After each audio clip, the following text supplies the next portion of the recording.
నిజ నిర్ధారణకు అంతిమ నిర్ణయం DNA టెస్ట్. ఉన్నది ఉన్నట్లుగా వాస్తవాలను శోధించి వివరించే మన DNA టీవీ, మన రాష్ట్రం, మన ఛానల్. నమస్కారం. ఆంధ్రప్రదేశ్ లో ఉద్యోగుల పక్షాన బలమైన వాయిస్ వినిపించి వారి హక్కుల పరిరక్షణ కోసం ప్రభుత్వంతో ఎప్పుడూ పోరాడుతున్నటువంటి ఏపీ ఎన్జిఓ అసోసియేషన్ ఉంది. ఏపీ ఎన్జిఓ అసోసియేషన్ జనరల్ సెక్రటరీగా నూతనంగా ఎలక్ట్ అయినటువంటి విద్యాసాగర్ ఉన్నారు. విద్యాసాగర్ గారికి మొదటగా నూతన సంవత్సర శుభాకాంక్షలు. అదేవిధంగా జనరల్ సెక్రటరీ అయిన సందర్భంగా కూడా మీకు ఆల్ ది బెస్ట్ చెప్తున్నాను సార్. థ్యాంక్ యూ రమేష్ గారు. ప్రధానంగా మన ఉద్యోగుల యొక్క సమస్యలు ఏవైతే ఉన్నాయో, గత ప్రభుత్వంలో కూడా అనేక రకాలుగా ఇబ్బందులు పడ్డారు ఉద్యోగస్తులు. ప్రస్తుతం కూడా ఉద్యోగస్తులు కూడా మీ అందరి మీద, మీ మీద ప్రత్యేకంగా అనేక హోప్ పెట్టుకున్న పరిస్థితి కనబడుతుంది. వారికి ఏం చెప్పదలుచుకున్నారు సార్? ఉద్యోగ ప్రస్థానం అనేది, ఉద్యోగ సంఘాల ప్రస్థానం అనేది దాదాపు 70 సంవత్సరాల నుంచి నడుస్తుంది. 74 సంవత్సరాల క్రితం మొట్టమొదటిది ఆంధ్రప్రదేశ్ లో స్థాపించబడిన సంస్థ ఏపీ ఎన్జిఓ. అప్పుడు టీచర్స్ అసోసియేషన్ కానీ మిగతా ఏ సంఘం ఉద్యోగులకు సంబంధించి సంఘాన్ని పెట్టుకోవాలన్న నియమావళి లేదు. నియమావళిని తీసుకొచ్చింది ఏపీ ఎన్జిఓ అసోసియేషన్. ఉద్యోగులు 10 మంది కలిస్తే మీటింగ్ చేస్తే అప్పుడున్న సీసీ రూల్స్ ప్రకారం, ఇప్పుడు కూడా ఉన్నాయి, ఆ రూల్స్ ప్రకారం కలిసి కూర్చోకూడదు, కలిసి మీటింగ్ పెట్టుకోకూడదు అన్న దాని నుంచి స్టార్ట్ అయిన ఏపీ ఎన్జిఓస్ అసోసియేషన్ 74 సంవత్సరాలు వాటికి కంప్లీట్ చేసుకుని ఇక్కడ దాకా వచ్చింది. కానీ ఈ 70 సంవత్సరాల చరిత్రలో ఏ రోజు కూడా ఉద్యోగ వ్యవస్థకు రానంత ఇబ్బంది ఈ 5-6 సంవత్సరాల నుంచి ఏర్పడింది. గడిచిన 5 సంవత్సరాలు రకంగా చూస్తే ఉద్యోగ వ్యవస్థ ఈజ్ అట్ క్రాస్ రోడ్స్. ఎందుకంటే కారణం ఏంటంటే ఒక్కొక్కటి సాధించుకున్నాం. చనిపోతే ఉద్యోగం లేదు, దాన్ని సాధించుకున్నాం. డిఏలు లేవు, 103 రోజులు స్ట్రైక్ చేసి డిఏలు సాధించుకున్నాం. కేంద్ర ప్రభుత్వంతో సమానంగా రావాలని పిఆర్సీ 5 సంవత్సరాలకు ఒకసారి పిఆర్సీ సాధించుకున్నాం.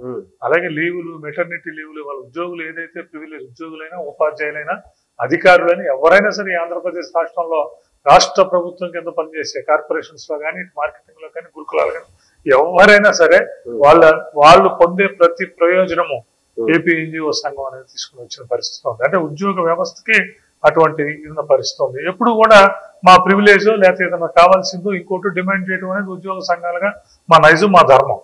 కానీ ఇప్పుడు మా దగ్గర ఉన్న డిమాండ్ చూస్తుంటే, ఇవాళ రోజున ఉన్న డిమాండ్ లో మాదేది డిమాండ్ కాదు. మేము లాస్ట్ 5 సంవత్సరాల్లో ఏదైతే కోల్పోయామో, ఏదైతే కోల్పోయామో, కోల్పోయిన వాటిని అడుగుతున్నాం. మేము ఆఖరికి 1వ తారీఖు జీతం ఇవ్వండి అనే పరిస్థితి మేము 70 సంవత్సరాల నుంచి ఇంతవరకు చూడలే. 1వ తారీఖు జీతం, దాని ఇంతవరకు మనం చూడలే. ఇవాళ 1వ తారీఖు జీతం మనం అడుగుతున్నాం, ఇస్తున్నారు. నేను 38 సంవత్సరాల నుంచి ప్రభుత్వ సర్వీస్ లో ఉన్నాను. 1వ తారీఖు కాకుండా, ఒకటి సెలవు వస్తే 2వ తారీఖు కాకుండా అసలు జీతానికి చూసే పరిస్థితి ఇంతవరకు ఈ ఆంధ్రప్రదేశ్ రాష్ట్రంలో ఎదురవలేదు. మొట్టమొదటి 2020 నుంచి ఈ పరిస్థితి స్టార్ట్ అయ్యింది. 15 వస్తుందా 20 వస్తా, బట్ నెల దాంట్లో ఎక్కడ కూడా 15 రోజులు 20 రోజులు పెన్షన్స్ అన్ని అవుతున్నాయి. ఇవాళ 1వ తారీఖు ఇవ్వండి అని చెప్పి అడిగే పరిస్థితి ఉంది. ఇప్పుడు 1వ తారీఖు, 1-2 తారీఖులో టెన్షన్గా ఈ ప్రభుత్వం వచ్చినాక ఆ ఒక్క డిమాండ్ మాత్రం ఇదైంది ఉద్యోగులకి. అలాగే పెన్షనర్స్ కి పెన్షన్ చక్కగా 1-2 తారీఖుల్లో మన ముఖ్యమంత్రి గారు కూడా వచ్చిన ఫస్ట్ ఫైనాన్స్ మినిస్టర్ గారు, ఫైనాన్స్ సెక్రటరీ గారు కూడా చెప్తారు, ముఖ్యమంత్రి గారు జీతాలు, సామాజిక పెన్షన్లు, మా ఉద్యోగుల పెన్షన్లు ఇవి మాత్రం 1వ తారీఖు కల్లా తయారు చేసి 6 కల్లా పడిపోవాలి సాయంత్రానికి అన్న ఇది ఇచ్చారు. అందుకని ఆ ఒక్కటే ఉన్నది.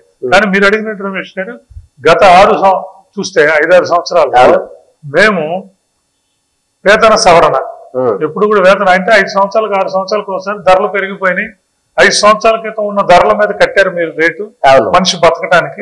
ఈ 5 సంవత్సరాల్లో ధరలు పెరిగినాయి కాబట్టి వాటికి మాకు కాంపెన్సేషన్ గా వేతన సవరణ చేయమంటారు. మొన్న జరిగిన 2022లో జరిగిన వేతన సవరణ ఫస్ట్ టైం, ఇప్పుడు 11 పిఆర్సీలు తీసుకున్నాం.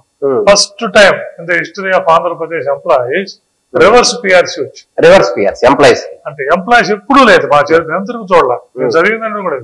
మన వేతన సవరణ చేస్తే మాకు యొద్దు బాబు, మాకు పాత ఉన్న జీతాలు ఉంచండి, మాకు వెనక్కి వద్దు అన్న కారణం ఏంటంటే, ఇక్కడ విజయవాడ చూస్తే 20% హెచ్ఆర్ఏ ఉండేది. హౌస్ రెంట్ అలవెన్స్ కింద మా బేసిక్ పేలో 20% ఇస్తారు. మొన్న పిఆర్సీలు ఏం చేశారు, దాన్ని 16% తగ్గించారు. అట్లాగే ఫిట్మెంట్, ఇంటీరియం రిలీఫ్ అంటే వేతన సవరణ లేట్ అయితే మధ్యంతర భృతి ఇస్తారు, మధ్యంతర రిలీఫ్ అనమాట. అది ఇచ్చారు అంతే, 27% ఇచ్చారు. ఇచ్చి ఫిట్మెంట్ 30, 34, 33 ఉండాలి, దాన్ని తీసుకొచ్చి 23కి తగ్గించారు. అలాగే పెన్షనర్స్ కి గత ప్రభుత్వంలో 70 సంవత్సరాలు దాటిన వాళ్ళకి 75 సంవత్సరాలు దాటిన వాళ్ళకి ఖర్చు మెడికల్ అన్ని పెరుగుతాయి కాబట్టి నామ్స్ ప్రకారం 10% 15% వెయిటేజ్ ఇచ్చారు, అడిషనల్ క్వాంటమ్ ఆఫ్ పెన్షన్. అది ఈ ప్రభుత్వం తీసేసి మేము బీఆర్టీఎస్ ఇవన్నీ చేసినాక దాన్ని 10 నుంచి 7కి 15 నుంచి 12కి కుదించారు. అంటే హెచ్ఆర్ఏ హౌస్ రెంట్ అలవెన్స్ కుదించినప్పుడు 4% మేము ఇచ్చేసాం, ఫిట్మెంట్ 4%, పెన్షనర్స్ 3%, టోటల్ గా కుదించిన పరిస్థితి ఉంది. ఒక్కొక్క ఉద్యోగికి వచ్చేసరికి 8%, 9% డౌన్ అయిన పరిస్థితి ఉంది. అప్పుడు నాయకత్వాల మీద కూడా అందుకే అంత ఉద్యోగుల నుంచి అంత లక్షల్లో వచ్చి ఉద్యోగులు దానికి తగినట్లు ప్రభుత్వం దగ్గర నుంచి మనం తీసుకోలేకపోయాం అన్నది ప్రతి ఉద్యోగి ఉపాధ్యాయుడు మనసులో ఉంది. నిజంగా దాంట్లో వాస్తవం కూడా ముందు మేము అందరం కూడా దాన్ని ఖండించి ఇచ్చేయడం కూడా జరిగింది ఆ రోజున. బట్ అక్కడ ఉన్న పరిస్థితుల్లో నాయకత్వాలన్నీ దాన్ని ఒప్పుకోవటం, కొంతలో కొంత తీసుకుని బయటకు రావాలని చెప్పి కొంత పరిమితులతో కూడిన ప్రయోజనాలతో బయటకు రావటం అనేది జరిగింది. అక్కడ బిగిన్ అయిన ఇది మాకు సరెండర్ లీవ్ 15 రోజులకు ఒకసారి, సంవత్సరానికి 15 రోజులు లీవ్, అది సెంట్రల్ గవర్నమెంట్ అన్ని చోట్ల ఉంది, అన్ని రాష్ట్రాల్లోనూ ఉంది.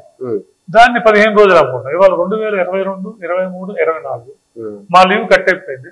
15 రోజులు మేము గవర్నమెంట్ కి ఇచ్చేసాం, గవర్నమెంట్ ఇది అయిపోయింది, బిల్లు పెట్టాం, ఇంతవరకు అమౌంట్స్ రాలేదు. ఇవాళ వరకు కూడా లీవ్ డబ్బులు వస్తాయి, అంటే 15 రోజులు జీతం వస్తుంది. 3 సంవత్సరాలు ఇంతవరకు కూడా రాలేదు. వీటన్నిటికన్నా మించి మమ్మల్ని ఎక్కువ బాధించిన అంశం ఏంటంటే general provident fund. General provident fund employees ఉంటుంది, గవర్నమెంట్ లైఫ్ ఇన్సూరెన్స్ కాకుండా గవర్నమెంట్ ఒక ఇన్సూరెన్స్ పెట్టింది మాకు.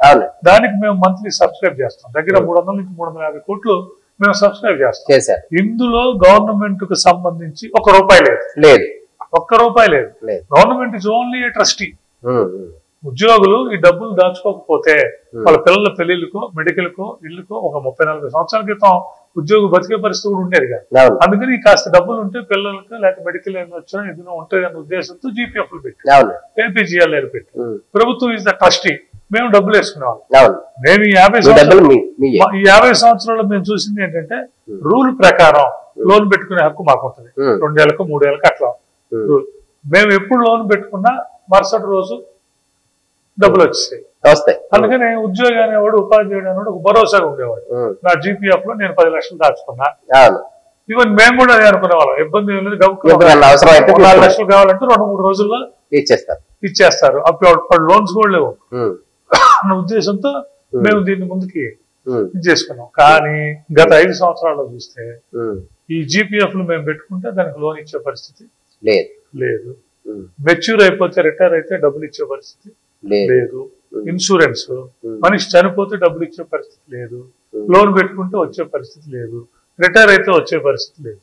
అందుకు ఉద్యోగుల ఉపాధ్యాయులు ఉన్న మెయిన్ క్వశ్చన్ ఏంటంటే మీరు ఇవ్వాల్సిన ఆర్థిక పరిస్థితుల ద్వారానో ఇంకొకటి ద్వారానో ఇబ్బంది జరిగిందంటే ఒక పద్ధతి, కానీ మా డబ్బులు మీ దగ్గర నుంచి ₹1,000 కోట్ల ఉన్నాయి. ₹1,000 మా డబ్బు ఒక గవర్నమెంట్ ఇన్సూరెన్స్ లోనే 16,000 కోట్లు ఉన్నాయి.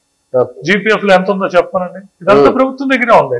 మేము అడుగుతున్న 500 కోట్లు 1000 కోట్ల లోన్లు, అందులో 1000 కోట్ల లోన్ ఇవ్వమంటున్నాం.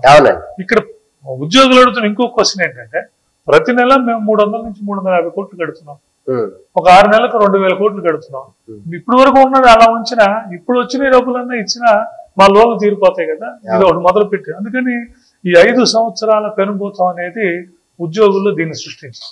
అంటే మా జీపీఎఫ్లు, మా ఏపీజీఎల్, మా సరెండర్ లేదు, మాకు రావాల్సిన డబ్బులు అవి అసలు మా డిమాండ్స్ కాదు. మేము ఉద్యోగ నాయకత్వాల్లో ఉన్న ఎన్ని రోజుల్లో మేము మా జీవితంలో ఏ రోజు కూడా వాటి గురించి అడిగేవాళ్ళం కాదు. అవి రొటీన్, వాళ్ళు పెడితే రేపు మార్నింగ్ వస్తాయి. మా డబ్బు గవర్నమెంట్కే సంబంధం, గవర్నమెంట్ ఇచ్చేదే ఉంది అందులో. అసలు మా డబ్బు ట్రస్టీ, బ్యాంకులో డబ్బులు వేసుకున్నారు, మీరు మీకు కావాల్సినప్పుడు తీసుకుంటారు, పరిమితులకు లోబడి, రూల్స్ కు లోబడి. ఇది కూడా అంతే. కానీ మీరు బ్యాంకులో డబ్బులు వేసుకుని కూర్చుంటే 2 సంవత్సరాలు 3 సంవత్సరాలైనా డబ్బులు ఇవ్వకపోతే ఇంకా బ్యాంకింగ్ వ్యవస్థ ఎలా ఉంటుందో ఇవాళ ప్రభుత్వ వ్యవస్థ కూడా అలాగే ఉన్నదన్న ఇబ్బంది ఉంది. ముఖ్యంగా కానిస్టేబుల్స్, చిన్న ఉద్యోగులు ఉన్నారు, క్లాస్ 4 ఉద్యోగులు, జూనియర్ అసిస్టెంట్స్, కొత్తగా వచ్చిన టీచర్స్, ఇట్లా వీళ్ళందరికీ చాలా వాళ్ళ జీతమే 25-30 వేలు ఉంటుంది. ఇవాళ రోజులు ఏదన్నా ₹1,00,000 2 లక్షలు కావాలంటే మాకు ఇది చెప్తే ఇంకోటి లేదు. అందుకని రాని పరిస్థితి ఉంది. అందుకని జీపీఎఫ్లు అవన్నీ ఇవ్వండి అని అడుగుతాం.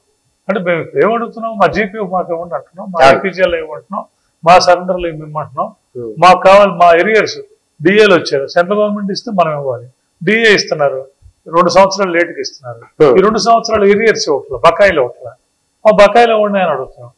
ఇప్పుడు ప్రభుత్వాలు ఏమంటున్నాయంటే 26,500 కోట్ల రూపాయల బకాయిలు పేరుకుపోయాయి. ఇప్పుడు ప్రభుత్వం అడిగితే వీళ్ళు ఏమంటారంటే 5 సంవత్సరాల పాటు 26,500 కోట్ల రూపాయల బకాయిలు ఉంటే మీరు 3 నెలలు 4 నెలల్లో వాటన్నిటిని మేము ఎక్కడ తీర్చాలి?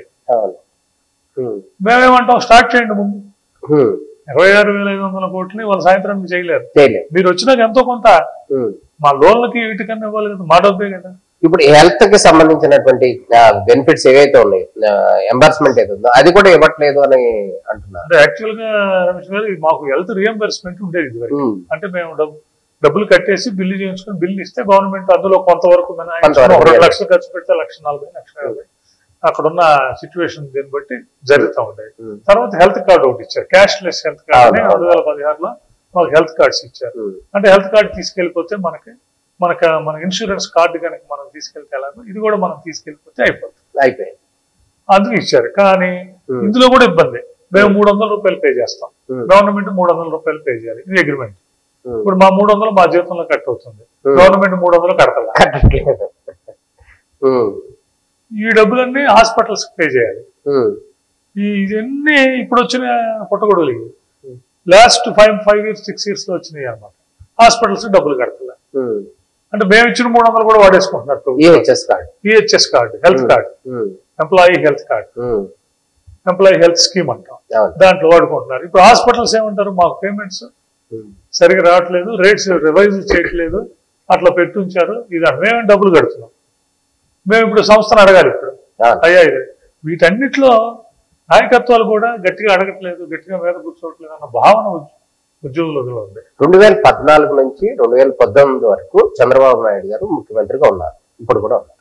అయితే ఆ టైంలో ఏపీ ఎన్జిఓగా ఉన్నటువంటి అప్పుడు అశోక్ బాబు కావచ్చు, అదేవిధంగా ఇటు పక్కన సెక్రటరీ ఎంప్లాయీస్ అసోసియేషన్ మురళీకృష్ణ గారు, వీళ్ళిద్దరిని కూడా లెఫ్ట్ రైట్ గా కూర్చోబెట్టుకునే అంత స్థాయిలో ఆ ప్రయారిటీ ఇచ్చినటువంటి ఉద్యోగులకి తర్వాత వచ్చిన 2019లో ఉద్యోగులందరూ కూడా వ్యతిరేకంగా చంద్రబాబుకు ఓటేశారు. ఎందుకు అయి ఉంటుంది అంటే ఏ ఉద్దేశంతో, అంటే ఎంతో ప్రయారిటీ ఇచ్చినటువంటి చంద్రబాబు నిన్న గతంలో వదిలేసి జగన్ కి అప్పుడు సపోర్ట్ చేశారు. అంటే మీరు కాకపోయినా కానీ ఎక్కువ మంది ఎంప్లాయీస్ సపోర్ట్ ఇచ్చారు, ఏది నమ్మి చేశారు, మరి తర్వాత ఎందుకు రివర్స్ అయ్యారు? ఇది ఆంధ్రప్రదేశ్ రాష్ట్రంలో ఎప్పటి నుంచో అందరి మధ్యలో మెదులుతున్న ప్రశ్న. ఒక రకంగా చూస్తుంటే 2014 నుంచి 19 వరకు అప్పుడు ముఖ్యమంత్రి గారు చంద్రబాబు నాయుడు గారు ఉద్యోగులకు సంబంధించి ప్రియారిటీ, ప్రాధాన్యత క్రమంలో ఉద్యోగ వర్గాలను ఉంచారు, ఉపాధ్యాయ వర్గాలు ఉంచారు. ఆ క్రమంలోనే మాకు పిఆర్సీ రైట్ టైంలో విత్ బకాయిలు, అంతకుముందు ఎప్పుడు బకాయిలు ఇచ్చిన పరిస్థితి లేదు. ఆయన 11 నెలల బకాయిలు, ఆ రోజుల్లోనే 1,02 లక్షల రూపాయలు మనిషికి వచ్చింది. 2016-17లో 2 లక్షల రూపాయలు మనిషికి ఏరియర్స్ వచ్చింది, 1 లక్ష రూపాయలు మినిమం వచ్చింది. 43% ఫిట్మెంట్ ని చేశారు. మేము అశోక్ బాబు మేమంతా కూడా ఆ రోజుల్లో అంతా ఇచ్చేసేవాళ్ళం. అట్లాగే చాలా సమస్యలు. సిపిఎస్ వారికి ఈ భారతదేశంలో ఎక్కడా లేని ఫ్యామిలీ పెన్షన్ ఇచ్చారు, గ్రాట్యుటీ. అవి భారతదేశంలో ఏ రాష్ట్రంలో లేదు, అది సిపిఎస్ ఉంది కానీ వాళ్ళకి ఫ్యామిలీ పెన్షన్, ఇక్కడ ఫ్యామిలీ పెన్షన్ గ్రాట్యుటీ ఇచ్చారు. హెడ్ క్వార్టర్స్ అన్నిటికీ 20%, 12-14% ఉన్న హౌస్ రెంట్ ని 20%, ఇటు మచిలీపట్నంకి, శ్రీకాకుళానికి, వీళ్ళన్నిటికీ కూడా, ఒంగోలు, వీటన్నిటికీ కూడా హెడ్ క్వార్టర్స్ 20% ఇచ్చారు. ఇట్లా కాంట్రాక్ట్ ఎంప్లాయీస్ చూస్తే కాంట్రాక్ట్ ఎంప్లాయీస్ కి ఆ రోజు జీతాలు వచ్చాయి కదా, 2016-17 వరకు కూడా జీతాలు లేవు సరిగా, 6 నెలలకి 5 నెలలకు వచ్చేవాళ్ళు. మేము ఆ రోజున వీళ్ళందరినీ తీసుకుని ప్రభుత్వంలోకి వెళ్ళి ప్రభుత్వం దగ్గర మేము ఫిక్స్ చేసి ఈ 6-7 నెలలకి బడ్జెట్ రిలీజ్ చేయించేవాళ్ళం. చేస్తే 7 నెలలు అమ్మాయి అనుకున్నాను, మరుసటి రోజు మళ్ళీ దిగింది. దీన్ని ముఖ్యమంత్రి గారి దృష్టికి తీసుకెళ్ళాం ఆ రోజున. సార్ మీరు వాళ్ళ గురించి ఇదంతా కాదు, మీకు ఫైనాన్షియల్ బడ్జెట్ కూడా ఉండదు, వాళ్ళని 0-1-0లో తీసుకురండి, ప్రభుత్వ ఎంప్లాయీస్ తో పాటు వాళ్ళ శాలరీస్ కూడా నాన్ బడ్జెట్ కంట్రోల్ లేకుండా తీసుకురండి అని చెప్పి ఇస్తే ఆ రోజున ఆయన ఆలోచించి ఇవాళ కాంట్రాక్ట్ అవుట్ సోర్సింగ్ ఉద్యోగులు 1వ తారీఖు జీతం తీసుకున్నారు.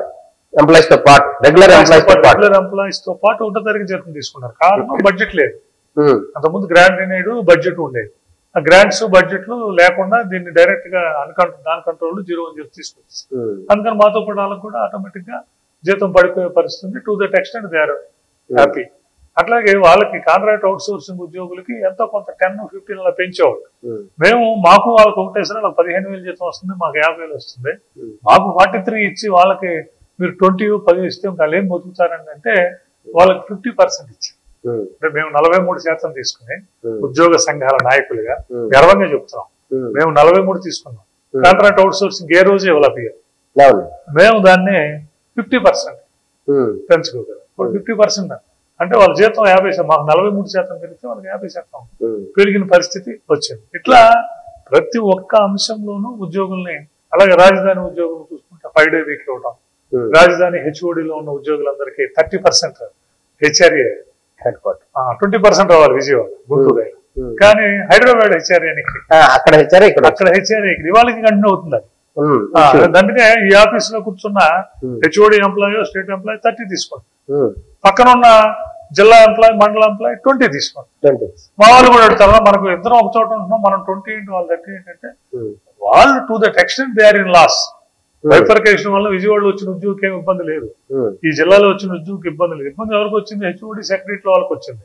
వాళ్ళు మొత్తం వదిలేసుకుని హైదరాబాద్ నుంచి ఇక్కడికి రావాల్సి వచ్చింది. పిల్లల చదువులు, అక్కడ ఎస్టాబ్లిష్మెంట్, ఇక్కడ ఎస్టాబ్లిష్మెంట్, ఈ ఎస్టాబ్లిష్మెంట్స్ అన్నిట్లో ఇబ్బంది పడుతున్నారు కాబట్టి వాళ్ళకి కొంత బెనిఫిట్ అవడానికి అది ఇచ్చారు. We welcomed it. మా జిల్లాలోని తాలూకు అందరికి కూడా నచ్చ చెప్పుకున్నాం మేము. ఇట్ ఈస్ నాట్ కరెక్ట్, అది టెంపరీ బెనిఫిట్ వాళ్ళకి ఇచ్చారు. Let them be.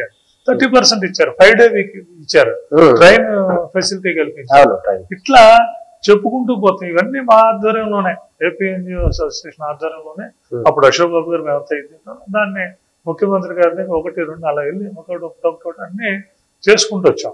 చేసుకుంటూ వచ్చినాక ఈ రాష్ట్రంలో $1 million ప్రశ్న ఏంటంటే, ఉద్యోగ ఉపాధ్యాయ వర్గాలని ఇంత ఇదిగా చూసి ప్రాధాన్యతనిచ్చి ఇన్ని సమస్యలు అప్పుడు వచ్చిన జీవోలు అట్లా అన్ని ఇచ్చేస్తే ఉద్యోగులు మళ్ళీ ప్రభుత్వాన్ని ఎందుకు దాన్ని ఇచ్చేసుకోలేదంటే చాలా మందికి తెలియని అంశం. ఉద్యోగ వ్యవస్థలో ఉన్నాం కాబట్టి నాయకులుగా ఎన్నో సంవత్సరాలు చెప్తున్నాం. అందులో ఏంటంటే కాంట్రాక్ట్ ఉద్యోగం ఉన్నాడు, వాడి జీవితాశయం ఏంటంటే రెగ్యులరైజ్ అవ్వాలి. వాడి జీవితాశయం రెగ్యులరైజ్ అవ్వాలి. బెనిఫిట్ ఏది ఇచ్చినా కూడా రెగ్యులరైజ్ అయిపోతే అతను పర్మనెంట్ జీవితం అంతా చూస్తుంటాడు ఆ టేబుల్ లెక్క. నేను కూడా రెగ్యులరైజ్ అయిపోయి సాగర్ గారి పక్కన కూర్చుంటే ఇద్దరికి ఒక జీతం వస్తుంది, సాగర్ అవనండి సుబ్బారావు అనండి, అట్లా ఉంటది. అది చూస్తుంటాడు. ఈయన రెగ్యులరైజేషన్ కాదు, చేయలేము అని చెప్పి వీళ్ళ జీతం 50% పెంచి వాళ్ళకి మెడికల్ ఫెసిలిటీస్, అలాగే మెటర్నిటీ లీవ్లు ఇవన్నీ కూడా ఇచ్చారు జీవోస్ ఆ ప్రభుత్వంలో. అప్పుడున్న ప్రతిపక్షంలో ఉన్న ఇది వీళ్ళు ఏం చెప్పారు, మేము కాంట్రాక్ట్ ఎంప్లాయీస్ రెగ్యులరైజ్ చేస్తామని. అందుకని కాంట్రాక్ట్ ఎంప్లాయీస్ అక్కడ గత 2014-19 మధ్యలో చంద్రబాబు గారి ప్రభుత్వంలో మాకు జీతాలు 1వ తారీఖు వచ్చేటట్లు, జీతం 50% పెరిగేటట్లు, ఇంకొన్ని ప్రయోజనాలు ఎప్పుడు లేని ప్రయోజనాలు వచ్చినాయి. కానీ వీటన్నిటిని మించి ఆయన రెగ్యులరైజ్ చేసేస్తానంటున్నాడు. ఇక మా జీవితంలో ఇక రెగ్యులరైజ్ అయిపోతే మాకు వెళ్ళిపోద్దని అందరూ అటు సపోర్ట్ చేశారు. సిపిఎస్ ఉద్యోగులకి భారతదేశంలో ఎంత నేను చెప్పినట్టు ఎక్కడ లేని విధంగా గ్రాట్యుటీ ఫ్యామిలీ పెన్షన్ ఇచ్చి మీ పెన్షన్ కూడా 50% వరకు పెంచుతాం, కొన్ని ఇది లోబడి అని చెప్పి మమ్మల్ని మేమే ముఖ్యమంత్రి కార్యాలయంలో మీటింగ్ పెట్టి మమ్మల్ని అందరిని పిలిచి చెప్తే నేను ఒప్పుకోలే. ఆ రోజున నాయకులు మేము కూడా చెప్పాం, మేము వీఆర్ విత్ ఎంప్లాయీస్ అన్నాం. ఒప్పుకోకపోతే మేము కూడా ఒప్పుకోకుండా బయటకు వచ్చాం. ఆ రోజు ఏమేం చెప్పారు, మీరు వెళ్ళి ఏం ఒప్పుకోవద్దు, మీరు ఏదవద్దు, నేను వస్తున్నా, వారం రోజుల్లో సిపిఎస్ రద్దు చేస్తామని చెప్పి అప్పుడు చెప్పాడు. మేము దాన్ని రద్దు చేస్తాము వారం రోజుల్లో అన్నారు. అంటే మీరు అర్థం చేసుకోండి రమేష్ గారు, అది దిస్ నాట్ ద ఎంప్లాయీస్ అవన్నీ పొంది ఇచ్చేసారంటారు. I'm not agree to that. అక్కడ ఉన్న సిపిఎస్ ఎంప్లాయీలు 2,30,000 మంది ఉన్నారు. వాళ్ళకి దే గాట్ దట్ గ్రాటిస్. ఈ ప్రభుత్వం మనకి ఫ్యామిలీ పెన్షన్, గ్రాట్యుటీ ఇవన్నీ కొన్ని చక్కగా చేసింది, ఇదంతా ఉంది. కానీ అటు పక్క ఆయన నేను వారంలో మీకు ఓల్డ్ పెన్షన్ రద్దు చేసేస్తానంటే న్యాచురల్ 1,00,000 మంది ఉంటే 1,00,000 మంది అటు పక్కకి చేస్తారు, అవుతారు. That is quite natural. మరి అవన్నీ కూడా చేయలేదు అని చేస్తానన్నారు. వీళ్ళు నమ్ముతారు. ఆ రోజు దగ్గరగా 1,00,000 మంది కాంట్రాక్ట్ ఉద్యోగులు ఉన్నారు, 1,50,000 మంది అవుట్ సోర్సింగ్ ఉద్యోగులు ఉన్నారు. వాళ్ళందరూ కూడా దాంట్లో ఉన్నారు. 2,00,000 మంది వీళ్ళు ఉన్నారు, సిపిఎస్ ఉద్యోగులు ఉన్నారు. అందుకని majority of those people has gone towards the anti government this. అందువల్ల జరిగింది. అంతేగాని ఉద్యోగులకి దానికి ఉన్న మా దగ్గర ఆ ఇబ్బంది కూడా ఏం లేదు. We haven't find any negativity or ఇబ్బంది in that particular 5 periods. But last 2 months లో 3 months లో ఏ అయితే ఇచ్చారో అలాగే మీకు డిఏలు 2 డిఏలు 3 డిఏలు బకాయిలు అవుతున్నాయి. ఇదే అవినీతికి కారణం.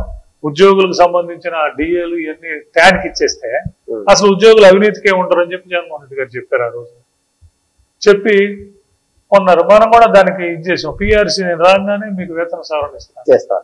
ఆయన 2019లో వచ్చారు. 2023 దాకా వేతన సవరణే చేయకపోగా రివర్స్ పిఆర్సీ ఇచ్చారు. డిఏలు చూశారు. డిఏ ఇస్తే ఈ 5 సంవత్సరాల్లో 158 నెలల డిఏ ఏరియర్స్ రావాలి. ఇప్పుడు అన్ని పెండింగ్ పెట్టి వెళ్ళారు. డిఏలు కూడా లాస్ట్ లో 2 మంత్ డిఏస్ రిలీజ్ చేశారు. కానీ డిఏలు ఇప్పుడు 2 ఏళ్ళు 3 ఏళ్ళు పెండింగ్ పెట్టారు.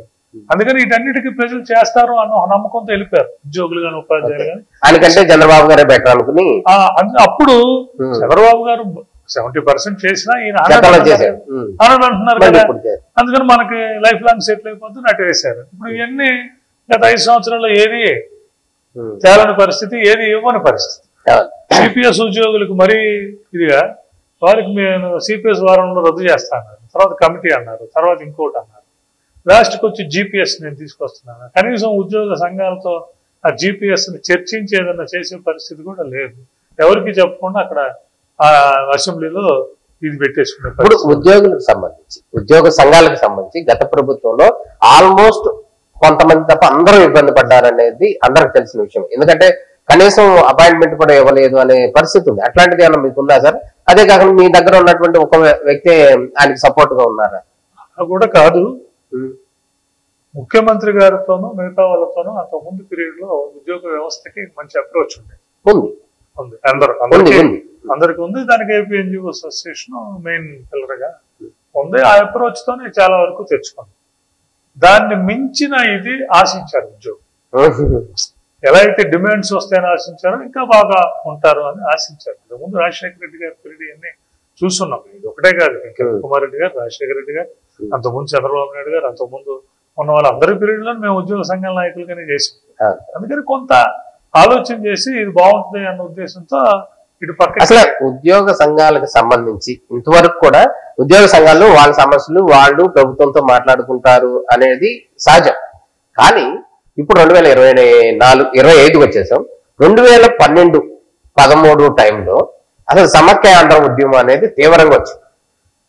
ఆ టైంలోనే అసలు ఉద్యోగ సంఘాలు లేకపోతే విద్యాసాగర్, అశోక్ బాబు వీళ్ళందరూ కూడా తెర మీదకి వచ్చారు. ఆ టైంలో మీరు చాలా కీలకమైన రోల్ పనిచేశారనేది అందరికి తెలిసింది. నిజానికి అప్పుడు ఎందుకు మీరు పోరాడాల్సి వచ్చింది సమైక్య ఉద్యమం కోసం? అంటే యాక్చువల్ గా రమేష్ గారు ఒకటి చూస్తే జయాంధ్ర మూవ్మెంట్ కానీ, జై తెలంగాణ మూవ్మెంట్ కానీ, మొన్న వచ్చిన సమైక్యాంధ్ర తెలంగాణ ఉద్యమాలు కానీ, ఇవి మొట్టమొదటి స్టార్ట్ అయింది ఉద్యోగుల నుంచి. ఏదైతే ముల్కీ నిబంధనలు పెట్టి అక్కడ 610 జీవో ఇచ్చి తర్వాత గిరిజలని కమిషన్ వేసి ఇవన్నీ చేశారు. వాళ్ళు ఉద్యోగులు ఎక్కువ నష్టపోతున్నారు. వీటన్నిటి వల్ల ఉద్యోగులు నష్టపోతున్నారు. నష్టపోయి 2 ప్రాంతాల ఉద్యోగుల మధ్య ఈ నష్టానికి దీనికి సంబంధించిన రియాక్షన్స్ స్టార్ట్ అవడం దిగినాయి. అందుకని ఆ ఉద్యమాలు కూడా అంతే. అప్పుడు జయాంధ్ర మూవ్మెంట్ కూడా స్టార్ట్ అయింది ఉద్యోగుల నుంచి, తర్వాత అది ప్రజల్లోకి వెళ్ళింది. ఇక్కడ కూడా అంతే. 610 ఇచ్చినప్పుడు కానీ, మిగతా రిపోర్ట్స్ గిరిజని కమిటీ రిపోర్ట్ ఇచ్చినప్పుడు కానీ ఉద్యోగులంతా కూడా బాగా లాస్ అవుతున్నారని వీళ్ళందరితో ఉంటే మనం లాభాన్ని పొందలేమని తెలంగాణ ఉద్యోగులు దీన్ని రైజ్ చేశారు. After that it gone to some extent. దానికి కొంత ఆంధ్రప్రదేశ్ ఉద్యోగులుగా కూడా మేమంతా కూడా అక్కడ హైదరాబాద్ లోనే ఉండే పరిస్థితి, రాజధానికి అక్కడే ఉన్నాం అన్న ఉద్దేశంతోనే చాలా వరకు ఉద్యోగులు ఎవరో కూడా వాటిలో పార్టిసిపేట్ చేయలేదు. మేము ఏపీ ఎన్జిఓ సంఘం కూడా దాంట్లోకి వెళ్ళాల. మీరు చెప్తున్న 2012 వచ్చేదాకా కూడా మేమెవరం కూడా దాంట్లోకి రైజ్ అవ్వాలి. కాకపోతే మేమనేది ఏంటంటే ఎక్కడైనా ఈ బాధ్యత ప్రజా సంఘాలదే, political parties. Political parties are representing people. We are all the part of the people. ఉద్యోగులకు సంబంధించిన ఏదైనా పెద్ద సమస్య వస్తే వాళ్ళు చేయాల్సింది. మేము వెళ్ళిన ముఖ్యమంత్రి గారికి ఇదే కదా, అట్లా వాళ్ళు చేయాల్సిందే. లేదా పోరాటాలు ప్రజాపక్షాలు చేయాలి. కానీ ఇది రోజు రోజుకి విపరీతంగా పెరిగిపోయి నష్టాలు ఎక్కువైపోయినాయి. డిపార్ట్మెంట్ లో ఉన్న ఉద్యోగులకు నష్టాలు, అవమానాలు. ఆ నష్టం విలువ అనేది ఎంప్లాయీస్ ఎక్కువ గమనిస్తాం. ఆ నష్టాల విలువ తెలుసు, లోపల ఉంటాం కాబట్టి. బ్యూరోక్రసీ ఏం జరుగుతుంది, అడ్మినిస్ట్రేషన్ లో ఎంత జరుగుతుంది, రేపు మార్నింగ్ ఏమవుతుంది, ఇన్స్టిట్యూషన్స్ ఆర్టికల్ 89 లో ఉన్నాయి. ఇప్పుడు అప్పుడున్న ఇన్స్టిట్యూషన్స్ కానీ అప్పుడున్న పంపకాలు కానీ ఇవాళ కూడా జరగలేదు. మేము అదే చెప్పాం కదా, నేలలో ఇబ్బంది వస్తుంది తేలం, అదే చెప్పాం మేము. పబ్లిక్ సెక్టర్ ఏ అయితే యూనిట్స్ ఉన్నాయో వాటికి సంబంధించి వస్తుంది, ట్రాన్స్కో జెన్కోకి సంబంధించి వస్తుంది, ఇవన్నీ కూడా వస్తాయి. ఉద్యోగులకు సంబంధించి వస్తాయి. ఇవన్నీ సెటిల్ అవ్వవు, ఆర్థిక తారతమ్యం పెరిగిపోతాయి. దానికి రేపొద్దున ఉద్యోగులకు జీతాలు ఇవ్వని పరిస్థితి కూడా ఏర్పడుతుందని ఆ రోజు చెప్పాము మేము. సమైక్యాంధ్ర ఉద్యోగంలో రాష్ట్రంలో జరిగితే ఆంధ్రప్రదేశ్ ఉద్యోగులకు జీతాలు ఇవ్వని పరిస్థితి కూడా ఏర్పడుతుందని చెప్పాం. వాళ్ళ జీతాలు ఇవ్వని పరిస్థితి ఏర్పడింది కదా. 10 సంవత్సరాల క్రితం చెప్పాము, 8 సంవత్సరాల క్రితం, ఆ రోజుకి 8 సంవత్సరాలు ముందు చెప్పాం. ఉద్యోగులు జీతాలు ఇవ్వలేరు, అప్పుల్లో పడిపోతాయి. అందుకని ఆర్థిక అసమానాలతో కూడిన విభజన కరెక్ట్ కాదు. ప్లస్ ఎక్కడ కూడా భారతదేశంలో ఎవరు కోరుకుంటారంటే, ఎవరైతే కిందగా ఉన్నారో, ఎవరైతే బాధించబడుతున్నారో, ఎవరైతే పవర్టీ లైన్ కింద ఉన్నారో వాళ్ళు అడుగుతారు మాకు స్వతంత్రం ఇవ్వండి, మాకు రాష్ట్రం ఇవ్వండి. ఇక్కడ అన్ని బ్రహ్మాండంగా వాళ్ళు అడిగారు. వాళ్ళు అడిగితే ఇచ్చేస్తే మా పరిస్థితి ఏంటి? మా పరిస్థితి ఏంటి? దానికి తగ్గట్టు అప్పుడే పోలవరాన్ని మేము చూసుకుంటాం. ఉద్యమ ఫలితమే, ఉద్యమం నుంచి వచ్చి ఆ ఉద్యమం వచ్చినాకే కేంద్ర ప్రభుత్వం కూడా మేము విభజన అయితే ఆపలేం, కానీ మీకు ఏదైతే మీ గ్రీవెన్సెస్ ఉన్నాయో, మీకు అన్రెస్ట్ ఉందో, బికాస్ ఆంధ్రప్రదేశ్ ఉద్యమం ఇక్కడ కూడా అన్రెస్ట్ ఉంది, they are not agree to that అన్నది ఆ ఉద్యమం తీసుకోవాలి. అది మేము ఆ వాయిస్ తీసుకురాకపోతే, ఎందుకంటే అక్కడ పొలిటికల్ పార్టీలు ప్రజాపక్ష అందరూ కూడా పీపుల్ పల్స్ ని పట్టుకోవడంలో ఫెయిల్ అయ్యారు. అప్పుడున్న పార్టీలు అక్కడ తెలంగాణకు అనుకూలమని చెప్పలేరు. అప్పుడున్న పార్టీలు 2 చోట్ల ఉన్నాయి, ఆంధ్ర తెలుగుదేశం కాంగ్రెస్ అన్ని పార్టీలు 2 చోట్ల ఉన్నాయి కాబట్టి ఉన్నాయి. మోస్ట్ ఆఫ్ ది పార్టీస్ అనుకూలమని అడుగుతున్నారు. ఇక్కడ ప్రజల్లో ఆ పల్స్ లేదు, ఆ భావం ఇది లేదు అన్న ఒక ఆలోచనకు వచ్చినాయి. బట్ ఎప్పుడైతే మేము ఉద్యమం స్టార్ట్ చేసామో 10-15 days లోనే లేదు, ఇక్కడ ఆంధ్రప్రదేశ్ ప్రజల్లో కూడా ఇంత ఇది ఉందన్న. దానికి తోడు జరిగే నష్టాన్ని చక్కగా చెప్పగలిగాం. ఆ రోజు మేము వేరే పాత్ర తీసుకున్నాం, తీసుకుని జరిగే నష్టాన్ని అన్ని పార్టీలు కూడా మీ వెనకాల వచ్చినాయి.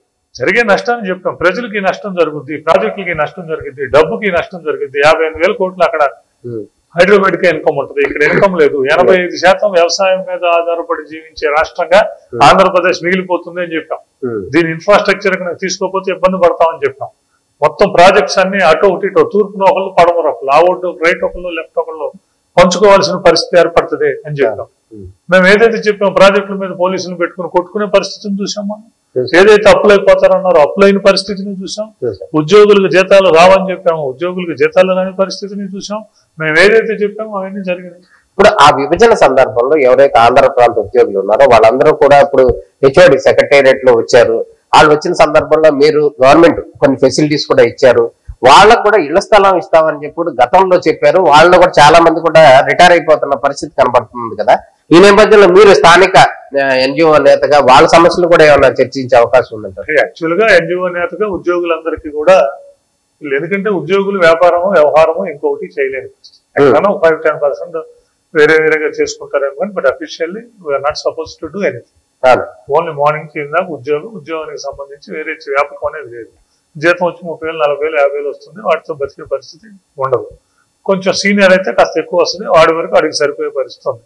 ఈ పరిస్థితులు ఇల్లు కట్టుకోవడం, ఇది చేయడం ఇబ్బంది అని చెప్పి ఉన్నారు. హైదరాబాద్ లో కూడా ఇవాళ వనస్థలిపురం చూసుకున్నా, సచివాలయ నగర్, రెవెన్యూ నగర్ ఇవన్నీ చూసుకుంటే మొత్తం ప్రభుత్వం చేసింది. అందుకని ఆ ఉద్దేశంతో ఇక్కడ కూడా మేము ఇళ్ల స్థలాలు అంటే క్యాపిటల్ అనేసరికి ఇక్కడ ఇబ్బంది ఏంటంటే కృష్ణా గుంటూరు జిల్లాలో ఇక్కడ 1000 మంది ఉద్యోగులు ఉన్నారు. మరి వీళ్ళందరూ కూడా అడిగే పరిస్థితి. కానీ ఆ రోజు ప్రత్యేక పరిస్థితుల్లో అప్పుడున్న నాయకత్వం హెచ్ఓడీలకి, సెక్రటేరియట్ కి, సచివాలయ హెచ్ఓడి అక్కడి నుంచి వచ్చారు కాబట్టి వారికి ఇళ్ల స్థలాలు ఇవ్వాలని చెప్పి చెప్తే, అదే ముఖ్యమంత్రి చంద్రబాబు నాయుడు గారు ఆ రోజున మా అందరి అభ్యర్థన మేరకు, మేము దాని మీద చాలా డ్రైవ్ చేస్తే అభ్యర్థన మేరకు ఇళ్ల స్థలాలు కేటాయిస్తూ జీవో ఇచ్చారు. అందులో మేము ఆయనకు తెలియదు ఏం కాదు, రాష్ట్ర ప్రభుత్వానికి కూడా తెలియదు ఏం కాదు. ఆయన మా తరపు మేము చెప్పింది ఏంటంటే, ఏ సిటీ అభివృద్ధి చెందాలన్నా, ఏది చేయాలన్నా ఇన్ఫ్రాస్ట్రక్చర్ ఎంత ముఖ్యమో ఇన్హాబిటెంట్స్ కూడా అంతే. ఇన్హాబిటేషన్ లేకపోతే జనసాంద్రత లేకపోతే, జనం లేకపోతే అది డెవలప్ అయ్యే పరిస్థితి ఉండదు. అంటే నువ్వు పెద్ద సిటీని నిర్మించి అందులో 2-3 లక్షలు 4 లక్షల మంది ఉంటే అక్కడి నుంచి పెరుగుతుంది. అందుకని మేమేమంటామంటే, ఉద్యోగులు ఉన్నారు అక్కడెక్కడ కలిపి దగ్గర 7,000 ఉద్యోగులు ఉన్నారు. 7,000 ఉద్యోగులకి ఇస్తే ఇల్లు కట్టుకుంటారు. అందరూ ఇక్కడే ఉండేవాళ్ళు కాబట్టి ఇల్లు కట్టుకుంటారు. అంటే 7,000 అంటే ఒక 30-40,000 ఇన్హాబిటేషన్ వచ్చేస్తుంది డైరెక్ట్ గా. అంటే మీరు 30-40,000 కాస్త కూస్త స్పెండ్ చేయగలిగే middle class, above middle class దీన్ని మీరు అక్కడికి తీసుకొస్తున్నారు. అది వాటి జీడిపి పెరగటానికి, అమరావతి ఒక సిటీగా అభివృద్ధి చెందడానికి దోహదపడుతుంది అంటాం. అది ఓకే సార్. మీరు చెప్పింది నా పాయింట్ ఏంటంటే ఇప్పుడు గత ప్రభుత్వంలో సెక్రటరియట్ ఎంప్లాయీస్ అధ్యక్షుడు ఉన్న అతను వైసీపీకి వన్ సైడ్ గా ఉన్నారు అనేది వాళ్ళు చెప్తున్నారు. అదేవిధంగా సెక్రటరియట్ ఎంప్లాయీస్ కి ఒక అధ్యక్షుడు అనేవాళ్ళు ప్రజెంట్ లేరు, కేవలం ఎన్జిఓగా మీరు మాత్రమే ఉన్నారు. వాళ్ళు అడుగుతున్నది ఏంటంటే మేము రిటైర్ అయిపోతున్నాం రేపో మాపో కొంతమంది, మా సమస్యని అసలు పట్టించుకునే వాళ్ళు లేరు, ప్రభుత్వానికి అసలు రిప్రజెంట్ చేయడానికి లేరు అంటున్నారు. అదేనా మీరు లీడ్ తీసుకోగలుగుతారా? ఆల్రెడీ 1వ తారీఖున ముఖ్యమంత్రి గారిని కలిసినప్పుడు అందులో ఈ పాయింట్ కూడా రిప్రజెంట్ చేశాం. ఓకే. ఇంకోటి ఏంటంటే సెక్రటరీ ఎంప్లాయీస్ ఉన్నారు 1500 మంది సెక్రటరీ ఎంప్లాయీస్, 6000 నుంచి 7000 మంది హెచ్ఓడి ఎంప్లాయీస్.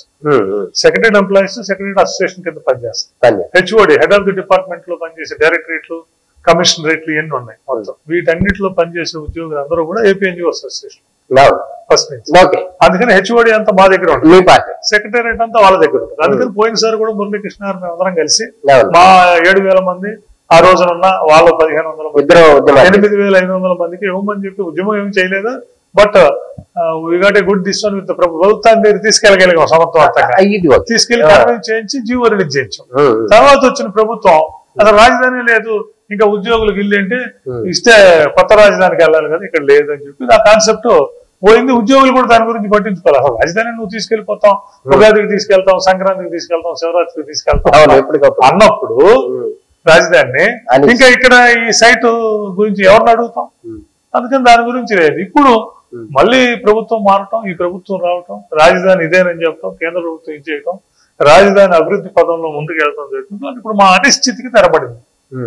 అప్పుడు కూడా ఏంటంటే సైట్ గురించి ఎందుకు అడగలేదంటే 5 సంవత్సరాలు ఇచ్చే పరిస్థితి కాదు, ఇచ్చే ప్రభుత్వం కాదు. ఎందుకంటే వాళ్ళు వైజాగ్ అంటున్నారు. అందుకని వైజాగ్ కనుక షిఫ్ట్ అయితే ఇక్కడ ఉన్న ఉద్యోగులందరూ అక్కడికి వెళ్ళిపోవాలి. అందుకని దాని గురించి ఏం మాట్లాడాలి. ఇప్పుడు అమరావతి ఉంది కాబట్టి ఇప్పుడు హెచ్ఓడి ఉద్యోగులు కానీ సచివాలయ ఉద్యోగులు కూడా అడుగుతున్నారు. We feel that it is genuine. ఎందుకంటే వాళ్ళు 30-40 సంవత్సరాలు ఉన్నారు, అక్కడ అన్ని వదిలేసుకుని ఇక్కడికి వచ్చారు. అక్కడ కూడా కొంతమంది రావాల్సిన రాలేదు, ఇక్కడ వదిలేసుకుని వచ్చారు. ఇక్కడన్నా వస్తే ఉంది కాబట్టి అందులో మేమేది ఒక 500 గజాలు, 300 గజాలు, 400 గజాలు కాదు, మనాలు అడుగుతున్న 160-200 గజాలు సైట్స్ ఇస్తే ఒక middle class middle class colony develop అవుద్ది. ఉద్యోగులు కూడా అక్కడ ఉంటారు, వాళ్ళ పిల్లలు ఉంటారు. అలాగే యూనివర్సిటీస్ అన్ని వస్తున్నాయి, వీళ్ళందరూ చదువుకోవడానికి కానీ ఉండటానికి అన్ని కూడా ఒకదానికి ఒకటి ఇదవుద్దని ఉన్నాం. అందుకని ఇప్పుడు కూడా మేము నిన్న ముఖ్యమంత్రి గారు కూడా రిప్రజెంటేషన్ ఇచ్చాం. ఒక రిప్రజెంటేషన్ అనేది ఒక మొదటి అడుగు మాత్రం. దానికి సంబంధించి తప్పనిసరిగా ప్రభుత్వానికి కొన్ని ఇబ్బందులు ఉన్నాయి, ఆర్థిక పరిమితులు ఉన్నాయి, ఆర్థికంగా వ్యవస్థ బాగాలేదు. మేము చెప్పిందే వచ్చింది, డ్రాప్ లో వెళ్ళిపోతున్నాం, అదే జరుగుతుంది. ఇదంతా వచ్చింది.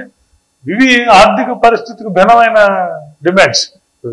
ఇప్పుడు అక్కడ ఉన్న సైట్స్ ఉన్నాయి, సైట్ కి ఇంత రేట్ అని ఫిక్స్ చేసి ఇస్తారు మాకు, మేము తీసుకుంటాం. ప్రభుత్వానికి ఆదాయం వస్తుంది, ఇన్హాబిటేషన్ పెరుగుతారు, అక్కడ జనం పెరుగుతారు. అదే కదా కావాలి. పెరగాలంటే అందులో 10 లక్షలు 15 లక్షల మంది చేరాలి. ఇప్పుడు స్టూడెంట్స్ 2 లక్షల మంది పైన ఉన్నారు యూనివర్సిటీస్ లో. అట్లాగే ఉద్యోగుల్లో కూడా 40-50 వేల మంది ఉద్యోగులు అక్కడ వచ్చేస్తే ఒక 5-10 ఏళ్లలో మంచి జరుగుద్ది.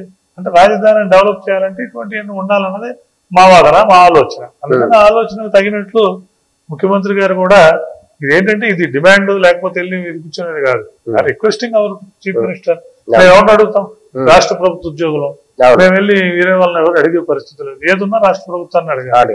ఇన్ని నష్టాలు పడుతున్నాం, ఇన్ని కష్టాలు పడుతున్నాం, పిఆర్సీలో జీతాలు లేని పరిస్థితి ఉంది. అందుకని కనీసం వారికైనా హెచ్ఓడి సచివాలయంలో ఉద్యోగులకి ఇళ్ల స్థలాలు ఇవ్వటం అనేది జెన్యూన్ అని భావిస్తున్నాం. ఇవ్వటం కోసం ఏపీఎన్జిఓ అసోసియేషన్ గా మేము తప్పనిసరిగా కృషి చేస్తాం. అలా అని చెప్పి మా హెచ్ఓడి ఎంప్లాయీస్ కి ఇవ్వమని సచివాలయ ఉద్యోగులు ఎప్పుడు కూడా సచివాలయ ఉద్యోగ సంఘం, ఏపీఎన్జిఓ సంఘం, టీఎన్జిఓ తెలంగాణ ఎన్జిఓ సంఘం అనేక ఉద్యమాలు, అనేక కార్యక్రమాలని కలిసి ఉమ్మడి ఆంధ్రప్రదేశ్ లో చేశాం. ఇప్పుడు ఇస్తున్నారు కానీ మేము ఎప్పుడు సచివాలయ ఉద్యోగుల దాంట్లో వేలు పెడతాం కానీ సచివాలయ ఉద్యోగులు బయటకు వచ్చి మిగతాంట్లో వేలు పెడతాం కానీ ఈ చరిత్రలో ఎంతవరకు జరగదు. ఫస్ట్ టైం గత 5 సంవత్సరాల్లోనే జరిగింది. అవును, వాళ్ళొచ్చి స్టేట్ లో అన్ని గురించి మాట్లాడుతుంది. స్టేట్ సంఘం అని పెట్టాడు, స్టేట్ సంఘం అని పెడుతున్నారు. ఆ లెక్క మేము కూడా సచివాలయ సంఘం పెట్టాలి. మరి మీకు మీ మెంబర్స్ కూడా చేస్తాం. మేము వెళ్ళి నుంచి 100 మంది మెంబర్స్ వస్తారు, ఇష్యూ కాదు. బట్ ఇది కరెక్ట్ కాదు. ఎవరి పరిమితులు వాళ్ళకే ఉంటాయి. ఇప్పుడు 4వ తరగతి ఉద్యోగుల సంఘం ఉంది, 4వ తరగతి వాళ్ళు ఉంటారు. డ్రైవర్స్ సంఘం ఉంది, డ్రైవర్స్ ఉంటారు.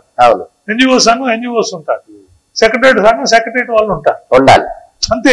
దీన్ని పరిమితి దాటి మనం అది చేయడం అనేది కరెక్ట్ కదా. అందుకని అది ఎందుకు చేశారు ఏం చేశారు అన్న దాని మీద నేను వ్యాఖ్యానించాను. కానీ I don't want to go to any this one with our employee leaders. ఎందుకంటే ఎంప్లాయీ లీడర్స్ గురించి నా నిశ్చితమైన అభిప్రాయం. ఎందుకంటే ఎంప్లాయీ లీడర్ గురించి ఒకరికొకరు మాట్లాడుకోవడం, ఒకరి మీద ఒకరు మట్రోయింగ్ చేసుకోవడం అనేది ఉద్యోగులకు నష్టం చేస్తుంది, ఉద్యోగ వ్యవస్థకు నష్టం చేస్తుంది, ఉద్యోగ నాయకత్వాల మీద గౌరవానికి నష్టం చేస్తుంది. That's why I don't want to come to that. But సచివాలయ ఉద్యోగులకు కూడా మా హెచ్ఓడి ఎంప్లాయీస్ కి ఇద్దరికీ కలిపి సైట్స్ ఇవ్వాలనేది డిమాండ్ ని ప్రభుత్వం దృష్టికి తీసుకెళ్తాం. It will take appropriate time. ప్రభుత్వం కూడా అప్రాపరేట్ టైంలో ఆలోచించి చేసే ఉండాలని కోరుకుంటున్నాం. విద్యాసాగర్ ని ఏపీ ఎన్జిఓ ఉద్యమాల్లో కూడా మీరు అనేక సార్లు ఉన్నారు. అంటే మీకంటే కూడా మీ కాంటెంపరీ వాళ్ళు కూడా చాలా మంది కూడా పోటీ పడ్డారు ఈ దీనికోసం. అసలు ఉద్యోగ సంఘానికి సంబంధించి జనరల్ సెక్రటరీగా విద్యాసాగర్ ని ఎందుకు వాళ్ళు ఎన్నుకున్నారు? వాళ్ళు ఏం హోప్ పెట్టుకున్నారు మీ మీద? అంటే రెండు విషయాలు ఉన్నాయి ఇక్కడ.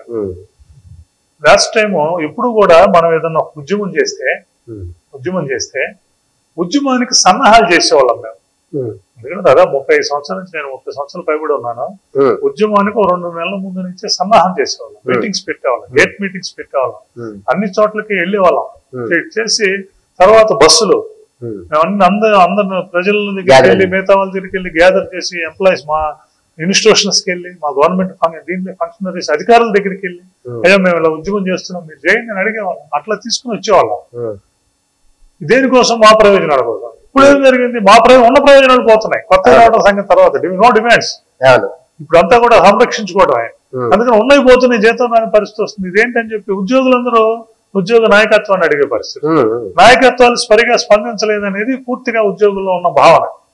అప్పుడున్న నాయకత్వాలు సరిగా స్పందించలేదు కాబట్టి ఉద్యోగులు బయటకు వచ్చి ఉద్యమాలు చేయడం దిగేసి.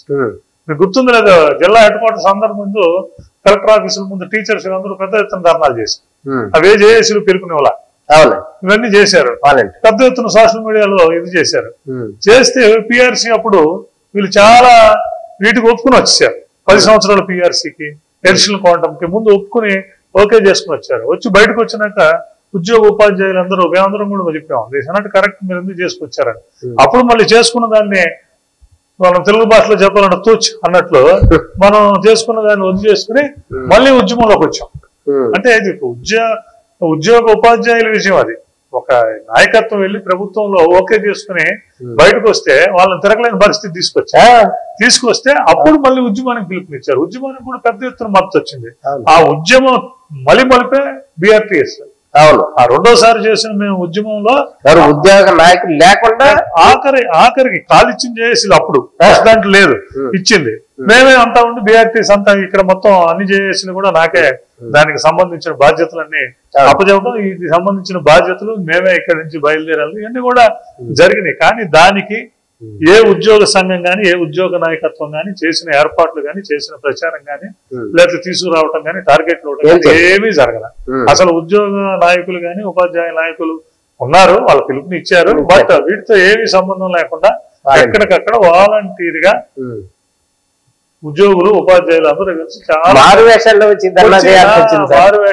ధర్నా చేశారంటే మాకు పూర్తి నష్టం జరుగుతుంది, మా నష్టాన్ని మీరు రిప్రజెంట్ చేయలేకపోతున్నారు, స్టాండ్ అవ్వలేకపోతున్నారు, అవ్వలేకపోగా మీ వ్యాఖ్యానాలు మీవి సరిగా లేవు అన్న ఉద్దేశంతో ఉద్యోగులు ఉపాధ్యాయులు అందరూ కూడా అక్కడ ఒక రకమైన తిరుగుబాటు అది చేశారు. చేసినాక ప్రభుత్వం చర్చలకు పిలిచి ఇమ్మీడియట్ గా చేసినప్పుడు జరిగిన తప్పు ఏంటంటే, ఇంత బార్గెనింగ్ కెపాసిటీని ఉద్యోగులు ఉపాధ్యాయులు ఏ నాయకత్వాలకు ఇవ్వాలి. ఈ 50-60 సంవత్సరాలు ఇంత బార్గెనింగ్ కెపాసిటీ ప్రభుత్వమే ఏమిటి అనే పరిస్థితిని మన వాళ్ళు సాయంత్రానికి వాటిల్లో కొన్నిటిని ఒప్పుకుని కొన్నిటిని ఇచ్చేసుకుని వచ్చారు. కొన్నిటిని ఒప్పుకున్నాం, అవి తెచ్చాం అనేది వీరి వాదన. అవి తేని అన్నీ ఉన్నాయి, ఇక్కడ ఒప్పుకోకూడదు అనేది ఉద్యోగులు. దాని మీద సరే అది మంచిగా చేయడానికి పక్కన పెడితే, ఉద్యోగ ఉపాధ్యాయ వర్గాల్లో, పెన్షనర్స్ వర్గాల్లో 199% మంది ఇది కరెక్ట్ కాదు, ఉద్యోగులకి ఉపాధ్యాయులకి వీరికి అన్యాయం జరిగేది, నాయకత్వాలు సరైన రీతిలో ప్రవర్తించలేకపోయారు, అది కామన్ సే. అప్పుడు అటువంటి ఇది ఉన్నప్పుడు మాట్లాడగలిగే నాయకత్వం, సబ్జెక్ట్ ముందుకు తీసుకెళ్ళగలిగే నాయకత్వం, ఏదన్నా వచ్చినప్పుడు ఢీకొట్టగలిగే నాయకత్వం, ఏదన్నా ఉద్యమ చరిత్ర కలిగిన నాయకత్వం, అటువంటి అనుభవం, సబ్జెక్టు అలాగే మిగతా అన్ని కూడా ఉండాలి నాయకత్వం అంటే అవి లేకపోవడం వల్ల మనం అంత ఇబ్బందులు పడుతున్నాం అన్న భావన ఉద్యోగుల్లో భాగం. ఇవాళ అవకాశం నాలాంటి వాడికి వచ్చినప్పుడు అందులో కొంతకు సంబంధించిన విషయాన్ని నాలో ఇంకో దాంట్లో చూస్తారు, గుర్తిస్తారు. సీనియర్ ఇదంతా ఉన్నాం, అన్ని ఉద్యమాలు ఇక్కడ జరిగే ప్రతి ఉద్యమంలోనూ మనదే పాత్ర ఉంటుంది. కాబట్టి అటువంటి ఉద్యమ నాయకుడిని మనం తీసుకొచ్చుకుంటే మాట్లాడతాం కానీ వ్యవహారం కానీ అన్ని కరెక్ట్ గా ఉంటే నిలబడగలుగుతాడు. ఎందుకంటే ఒక ఉద్యమ నాయకుడు ఒక పిలుపునిచ్చినప్పుడు, ఒక ఉద్యమంలో ఉన్నప్పుడు, ఒక చర్చలకు వెళ్ళినప్పుడు కింద ఉన్న ఎంప్లాయీ గుండెల మీద చేసుకుని పడుకోవాలి. వాళ్ళ ఇంట్లో వాళ్ళు అర్ధరాత్రి పూట లేపినా కూడా ఏం జరగదు, మా నాయకుడు కరెక్ట్ గా చేసుకొస్తారన్న నమ్మకం అతనికి ఉండాలి.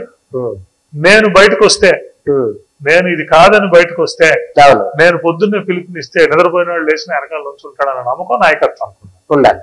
ఇక్కడ ఉద్యోగులకి నాయకత్వం మీద నమ్మకం పోయింది. నాయకులకి అసలు ఉద్యోగులు ఎవడు మన ఇది లేదు, అంత వాడి కట్టేస్తున్నారు అనే భావం నాయకులకి. అందువల్ల ఈ పరస్పర దీని వల్ల ఇబ్బంది జరిగింది. ఆ ఇబ్బందిని అధిగమించే నాయకత్వాల కోసం చూసుకుంటున్నాయి ఏ ఉద్యోగ వర్గాలు కానీ ఉపాధ్యాయ వర్గాలు కానీ. ఒక రకంగా చూసుకుంటే ఉపాధ్యాయ వర్గాలు మెరుగైన ప్రదర్శన చేశారు, మనం కాదంటానికి కూడా లేదు. ఉపాధ్యాయ వర్గాలు కూడా మా ఉద్యమంలో కానీ వీటిలో కానీ మాతో పాటే ఉంటారు. మనం చూస్తే మా జేఏసీ ఉపాధ్యాయులకు సంబంధించిన అటు ఎస్టీ చూసినా, యూటీఎఫ్ చూసినా, ఏబిటిఎఫ్ చూసినా ఇవన్నీ సంఘాలన్నీ ఇక్కడే ఉన్నాయి. అవంతా కూడా బాగా ఇది చేశారు. ఎంత ఉన్నా కూడా నిలుపుకోలేకపోయాం అనే భావన మన ఉద్యోగుల్లో. ఇప్పుడు ఎన్డీఏ ప్రభుత్వం ఆంధ్రప్రదేశ్ లో అధికారంలోకి వచ్చింది. ఈ నేపథ్యంలో ఉద్యోగులకి సంబంధించి, సంక్షేమానికి సంబంధించి మీకేమన్నా హామీ, భరోసా ఏమన్నా ఉందంటారా? అదేవిధంగా ఆంధ్రప్రదేశ్ అభివృద్ధి విషయంలో ఏమైనా మీకు సందేహాలు కానీ ఉన్నాయా, లేకపోతే ఎటువంటి భరోసా ఉంది? భరోసా అంటే ఒకటి మాత్రం చెప్పగలను, గత 5 సంవత్సరాల్లో మా మీద 4,000 కేసులు పెట్టారు. 4,000 కేసులు ఉద్యోగులు, ఉపాధ్యాయులు కానీ.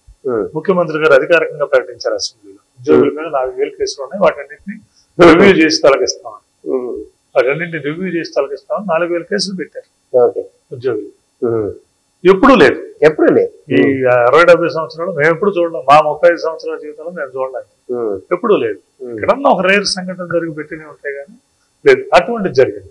అలాగే నేను దాదాపు 30 సంవత్సరాల నుంచి నేను రాష్ట్రంలో నేను చేయని ఉద్యమం లేదు, పార్టిసిపేట్ చేయలేదు. మోస్ట్లీ ఎక్కువ చేసిన పెద్ద ఈవెంట్స్ అన్ని నా ఆధ్వర్యంలో జరిగినాయి ఉద్యోగులకు సంబంధించి. కానీ ఎప్పుడు మాకు అసలు ఎటువంటి ఇది లేదు. పోలీసు కానీ మిగతా వ్యవస్థలు కానీ అన్ని సహకరించాయి. ఎంతమంది వస్తారు? 10,000 మంది వస్తారా? ఈ ప్లేస్ చాలదాం, మీరు ఇంకో ప్లేస్ పెట్టుకోండి, లేకపోతే కొంచెం ఇచ్చేసుకుని ఇట్లా ఉండేది. కానీ అసలు మీరు చేయటానికి వీల్లేదు. మీరు మాకు ఇవ్వవలసినవి మేము అడిగినా ఎవరు? ఒక పద్ధతి. మా డబ్బులన్నీ మీరు తీసేసుకుంటారు, రెండో పద్ధతి. మేము రిటైర్ అయితే డబ్బులు ఎవరు? మూడో పద్ధతి. మీరు చెప్పినవి కూడా మీరు ఎవరు? నాలుగో పద్ధతి. మేము దాచుకున్న డబ్బులు కూడా దిక్కులేదు, ఐదో పద్ధతి. మేము జీపీఎఫ్ లో డబ్బులు పడితే మా జీపీలో ఉన్న డబ్బులు కూడా మీరు వాడుకుంటారు, ఇదో పద్ధతి. ఇన్ని పద్ధతులు తప్పినప్పుడు మేము వెళ్ళి ఎక్కడో చోట ధర్నా అదే కదా, ప్రభుత్వం ఇచ్చిన సౌకర్యమే కదా అది. మన రాజ్యాంగం కల్పించిన, బాబాసాహెబ్ అంబేద్కర్ రాసిన రాజ్యాంగం కల్పించిన హక్కు కదా అది. హక్కు అది. ప్రజలకు ఏదైనా ఇబ్బంది వచ్చినప్పుడు మా నిరసనని తెలియజేయడానికి ఇవన్నీ ధర్నా చౌకులు, ప్లేసులు, ఇందిరా పార్కులు ఇవన్నీ ఎందుకు పెట్టారు? చంద్రమంతర్లు. ఎందుకంటే ప్రజాస్వామ్యంలో ఒక భాగం. కానీ ఇక్కడ ఆ భాగం లేకుండా ఉద్యోగ సంఘాలు కానీ ఉపాధ్యాయ సంఘాలు కానీ ఏమీ చేయడానికి వీల్లేదు. ఏమైనా చేస్తే హౌస్ అరెస్ట్ లో ఇంటికి వెళ్ళి కేసులు పెడతారు. ఇవన్నీ ఉన్నాయి. మీరు అన్నారు ఈ ప్రభుత్వం మీద మీకు భరోసా ఉంది అంటే, మాకు ఒకటే భరోసా ఉంది, స్వేచ్ఛాయుత వాతావరణం ఉంది. ఏ ఉద్యోగం కూడా డిఏ కావాలని ఇంకోటి కావాలని అడగగలిగిన పరిస్థితి ఉంది. అడగగలిగిన పరిస్థితి ఉంది. ఇవ్వలేదంటే ఏంటి ఇవ్వలేదన్న పరిస్థితి ఉంది. అలాగే అప్రోచ్ ఉంటుంది చెప్పుకోవడానికి. ఏ ఉద్యోగ సంఘం అయినా ఎవరి దగ్గరికి వెళ్ళినా ముందు వింటారు, చేస్తారో లేదో సంగతి తర్వాత. అంతకుముందు అప్రోచ్ లేదు, మిగతాది కూడా లేదు. అందుకని ప్రభుత్వం నుంచి అట్లా ప్రభుత్వం కూడా మేము అడగటం కాదు, ప్రభుత్వం బాధ్యత అంటారు. ప్రభుత్వం రాకముందు మేనిఫెస్టోలో కానీ మిగతా కానీ వాళ్ళు కూడా ఉద్యోగులకు సంబంధించి చెప్పారు, మాకు పిఆర్సీ ఇస్తామన్నారు. అలాగే ఇంటీరియం రిలీఫ్ ని వెంటనే ప్రకటిస్తామని చెప్పారు. వెంటనే ప్రకటిస్తా ఉన్నప్పుడు ఉద్యోగం కోరుకుంటాడు. అక్కడ నష్టం జరుగుతుంది, అక్కడ రివర్స్ పిఆర్సీ వచ్చింది, కాంట్రాక్ట్ ఎంప్లాయీస్ కావలేదు, అవుట్ సోర్సింగ్ చేయలేదు, సిపిఎస్ ఉంది. మరి ఇటన్ని నష్టాలు జరిగినాయి కాబట్టి ఇటు మొక్కుతారు. ఇప్పుడు మనం చెప్పాం, ఏం చెప్పామో మేము ఇంకెక్కువ అడగట్లా, చెప్పినా కూడా అడగట్లా. మేము ప్రస్తుతం 6 నెలల్లో చెప్పినా కూడా మా ఇప్పుడు ఉద్యోగుల్లో ఉన్నది అదే. అసలు విస్తారణ ఇవ్వాలి కదా, చేరుకోవాలి కదా అనేది ఒక వాదన ఉంది. సరే దా వాదనను పక్కన పెడితే వేయమండి, కనీసం మా డబ్బులను మాకేమండి.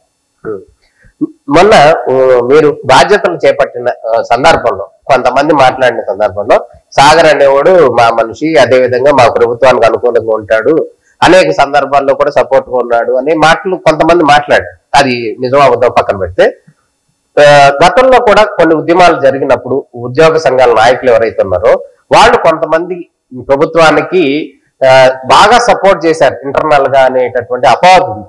ఈ నేపథ్యంలో రేపెద్దన ఉద్యోగ సమస్యలు కావచ్చు, లేకపోతే ప్రభుత్వ విషయాలు కావచ్చు, ఇట్లాంటివి వచ్చిన సందర్భంలో సాగర్ అనేవాడు ప్రభుత్వ మనిషిగా పనిచేస్తాడా, లేకపోతే ఉద్యోగుల పక్షాన నిలబడతాడా? ఈ సమస్య, ఈ క్వశ్చన్ అందరిలో మెలుకున్న విషయం. దీనికి చెప్తే ఎవరు తోచినట్టు వాళ్ళు, ఏ నాయకుడు నాన్నగారు ఎవరున్నా ఆయన మాట్లాడతారు. కాలం దీనికి సమాధానం చెప్తారు. First issue. రెండో ఇష్యూ, ముఖ్యంగా ఎన్జిఓస్ లో ఉపాధ్యాయులు ఉంటారు, మిగతా వర్గాలు ఉంటాయి, కార్మికులు ఉంటారు. వీళ్ళకి ప్రభుత్వాలతో పెద్దగా పనేమి ఉండదు. ఉపాధ్యాయునికి అది పని చేసుకుంటారు. ఏదైనా ఇబ్బంది వస్తే ఎడ్యుకేషన్ డిపార్ట్మెంట్ కి సంబంధించి వారికే ఉంటది, మిగతా వాటితో వారికి సంబంధం ఉంటుంది. బట్ ఎన్జిఓస్ అసోసియేషన్ ఉద్యోగులు అట్లా, ప్రభుత్వ ఉద్యోగులు నిరంతరము అన్ని డిపార్ట్మెంట్లు అన్నిటితో ప్రభుత్వంతో దాన్ని ఉంటారు. ఉద్యోగ సంఘాల నాయకులు కూడా అటువంటి యాక్సెసిబిలిటీని కోరుకుంటారు ఉద్యోగులు. అటువంటి యాక్సెసిబిలిటీ లేని ఉద్యోగ సంఘ నాయకుడు ఏం చేయలేడు అంటారు. ఎందుకంటే for each and every demand we have to go to the principal secretary, we have to go to the commissioner, we have to go to the minister, we have to go to the CM. వీటన్నిటికీ approach లేకపోతే ఇంకా నువ్వు ఈ demands అన్ని నేను తీసుకెళ్తావు. అందుకని accessibility is the prime thing. అలాగే మనం ఏదన్నా వెళ్ళి మాట్లాడుకోవడానికి, సెట్ చేసుకోవడానికి కూడా సావధాన భేద దండోపాయం. Diplomacy is the best bet. అందుకని డిప్లొమసీలో ఉంటాం, మేము కూడా ఉంటాము. ఎందుకంటే ప్రభుత్వానికి సంబంధించిన ప్రతిదీ తీసుకోవాల్సిన బాధ్యత ప్రభుత్వ ఉద్యోగులు, ప్రజల దగ్గర తీసుకెళ్లాల్సి. ముందుగా మేము ప్రభుత్వ ఉద్యోగులుగా మా బాధ్యత ఏదో మేము చేయమని చెప్తాం అందరికి. నేనైతే స్పేర్ చేయాలి, జీతం తీసుకుంటున్నాం ప్రభుత్వ ఉద్యోగి, that is primary responsibility, let do it. నీకు ఏమైనా ఇబ్బంది వస్తే సంఘం చొక్కా పట్టుకోవాలి. సంఘ నాయకులు ఉన్నారు, సంఘ నాయకులు మాట్లాడతారు. అందుకని ఆ మాట్లాడే యాక్సెసిబిలిటీ సంఘ నాయకులకు ఉండాలి, ఉంటది. ప్రభుత్వంతో ప్రభుత్వం, ఈ ప్రభుత్వం కాదు మేము చూసింది, గత 30 సంవత్సరాల నుంచి ఒక 6-7 ప్రభుత్వాలు చూసాం. కిరణ్ కుమార్ రెడ్డి గారు చూసాం, రాజశేఖర రెడ్డి గారిని చూసాం, ఇంకోహలు చూసాం. రాజశేఖర రెడ్డి గారి దగ్గరికి కూడా బాగా వెళ్ళేవాళ్ళం, కిరణ్ కుమార్ రెడ్డి గారి దగ్గరికి బ్రహ్మాండం. అంతకుముందు చంద్రబాబు నాయుడు గారి దగ్గర ఉన్నాం. చంద్రబాబు నాయుడు గారు సరిగా ఉద్యోగులు చేయనప్పుడు కూడా మేమంతా ఆ ఉద్యమాల్లో 2004 ఉన్నాం. అంతా అన్ని ఉద్యమాల్లో కూడా మేము పార్టిసిపేట్ చేసాం. ఈవెన్ 2014 పొందుంది ఆయన అన్ని జీవోలు అన్ని ఉత్తర్వులు ఇచ్చినా కూడా సిపిఎస్ మీద మేమే ఉద్యమాలు చేసాం. గుంటూరులో అతిపెద్ద సభలు, విజయవాడలో అతిపెద్ద సభలు, ఇక్కడ జనతా ఇది చేసినప్పుడు సిపిఎస్ ఉద్యోగులు చేసే సభలన్నిటికీ కూడా మేము దాన్ని ఇచ్చాం. అలాగే ఏ డివిజన్ కి, ఏ సెక్షన్ కి అయినా ఇబ్బంది జరిగితే ధర్నాలకి అన్నిటికీ ఇచ్చేసి వీటన్నిటికీ తెరపడింది గత 5 సంవత్సరాల్లో. అందుకని విద్యాసాగర్ గా ఏంటంటే నన్ను ఉద్యోగ సంఘ నాయకుడిగా నిలబడుతుంది ఉద్యోగులు. చంద్రబాబు గారిని for the people, by the people, of the people ఆయన. మేము for the employees, by the employees and of the employees మేము. అందుకని ఎప్పుడు ఎంప్లాయీస్ దీనిలోనే ఉంటాం. ఎంప్లాయీస్ దీనిలోనే ఉండి దానికి సంబంధించింది ఇది తీసుకొస్తాం. అందుకని మాకు ఎంప్లాయీస్ వాయిస్ వినపడుతుంది. మేము ఎంప్లాయీస్ కంట్రోల్లోనే ఉంటాం. మేము ఎవరి కంట్రోల్లోనూ ఉండే పరిస్థితి లేదు. అలా అని చెప్పి రోజు ప్రభుత్వంతో ఏదో ఒక విషయం చెప్పుకొని దాన్ని ఎండగట్టి ఆరేయాల్సిన అవసరం కూడా ఉద్యోగ సంఘాలకు ఉండదు. మాకు ఏం కావాలో మాకు సమస్య వచ్చినప్పుడే కదా. ఈవెన్ గత ప్రభుత్వంలో కూడా మేము 3 సంవత్సరాల పాటు పూర్తిగా కోఆపరేట్ చేసాం. ప్రభుత్వం చేస్తుందండి మేము. ఈవెన్ సిపిఎస్ ఉద్యోగులు వాళ్ళు వచ్చి మా దగ్గర కూడా వచ్చి అడిగితే మీకు వారం రోజుల్లో చేస్తాననేది మాట కోసం అంటారు. ఇప్పుడు చేయాలంటే ఒక 6 నెలల సంవత్సరం పడుతుంది కదా. ఈ బెటర్ వెయిట్ ఫర్ దట్ అన్నాం. వెయిట్ చేయమంటాం, 6 నెలల సంవత్సరం వెయిట్ చేయాలి. కానీ ఇలా జరుగుతుందని అనుకోవాలి. జరుగుతుంది అనుకున్నాక బిఆర్టీఎస్లు వస్తాయి, ఇంకోటి వస్తాయి, లేకపోతే ఎలక్షన్స్ వస్తాయి, ఏదో ఒకటి వాళ్ళ ఉంటుంది కదా ప్రతిస్పందన. అట్లాగే మాకు కూడా దీనికి సంబంధించి కథ ఇక్కడ మాకు కొంత ఇబ్బంది ఎదురైంది. ఏంటంటే 5 సంవత్సరాల నుంచి పెండింగ్ ఉండిపోయినాయండి. ఇప్పుడు ఈ ప్రభుత్వం దగ్గరికి వెళ్ళి అడిగితే 5 సంవత్సరాల నుంచి ఇన్ని వేల కోట్లు పెండింగ్ పెట్టుకుని ఇప్పటికిప్పుడు మేము ఎక్కడి నుంచి తెస్తాం. ఉద్యోగులు ఏమన్నా వాటిని కోరుకుంటారు. ఇది ఇందులో చాలా మొలకి కష్టసాధ్యమైన విషయం ఇవన్నీ కూడా. అందుకే మేము చెబుతున్నాం, ఏదో సాగర్ గారు వచ్చారు, లేదా ఇంకొకరు వచ్చారు, ఇంకో నాయకుడు వస్తాడు, ఇవన్నీ ఏదో సాయంత్రానికి తీసుకొస్తాడు అనేది ఒట్టి మాట. ప్రభుత్వం దగ్గర కూడా అంత తేలిగ్గా ఇవన్నీ వచ్చే పరిస్థితులు లేవు ఏ ప్రభుత్వం అయినా. అందుకని మేమేమంటామంటే ఉద్యోగ వ్యవస్థ చేయాల్సింది వ్యవసాయమే. దక్కేది ఫలసాయమే.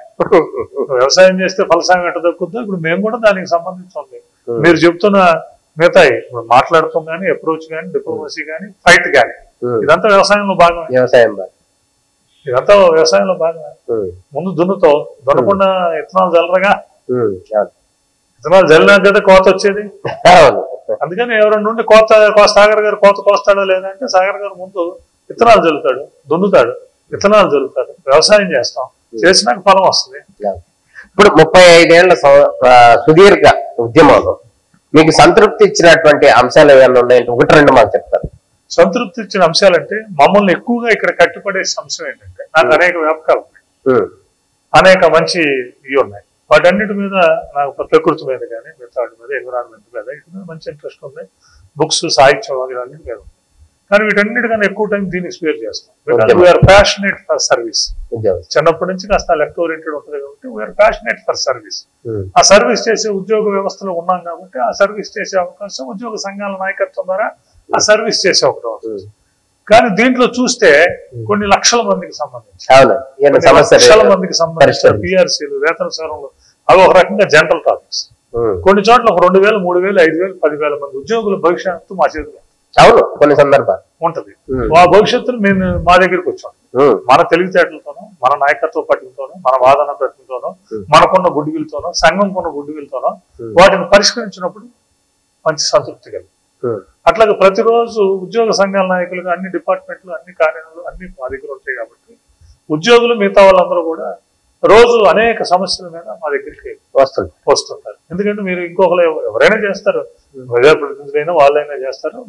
మాకైతే ఎక్కువ ఇది ఉంటుంది, ఆ నాలెడ్జ్ కూడా రూల్స్ మీద అన్నిటి మీద ఉంటుంది. కానీ ఎక్కువ మంది వస్తుంటారు పనుల మీద. అవి వచ్చినప్పుడు మనం కూడా వాటికి సంబంధించిన డిపార్ట్మెంట్స్ కానీ మిగతా వాటిలో అన్ని మా దగ్గర ఉంటాయి. వాళ్ళకి చేస్తారు పని ఉంటే వాళ్ళకి ఉద్యోగికి సంబంధించి ఏదన్నా ఇవన్నీ చేస్తూ ఉంటాం.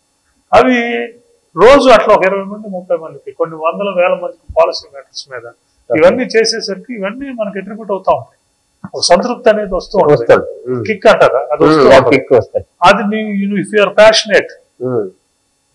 ప్యాషనేట్ నువ్వు అదే నడిపిస్తుంది. ఐన్స్టైన్ చెప్తాడు, I didn't have any special talents. Einstein అందరికన్నా ఎక్కువ అనేవాడు.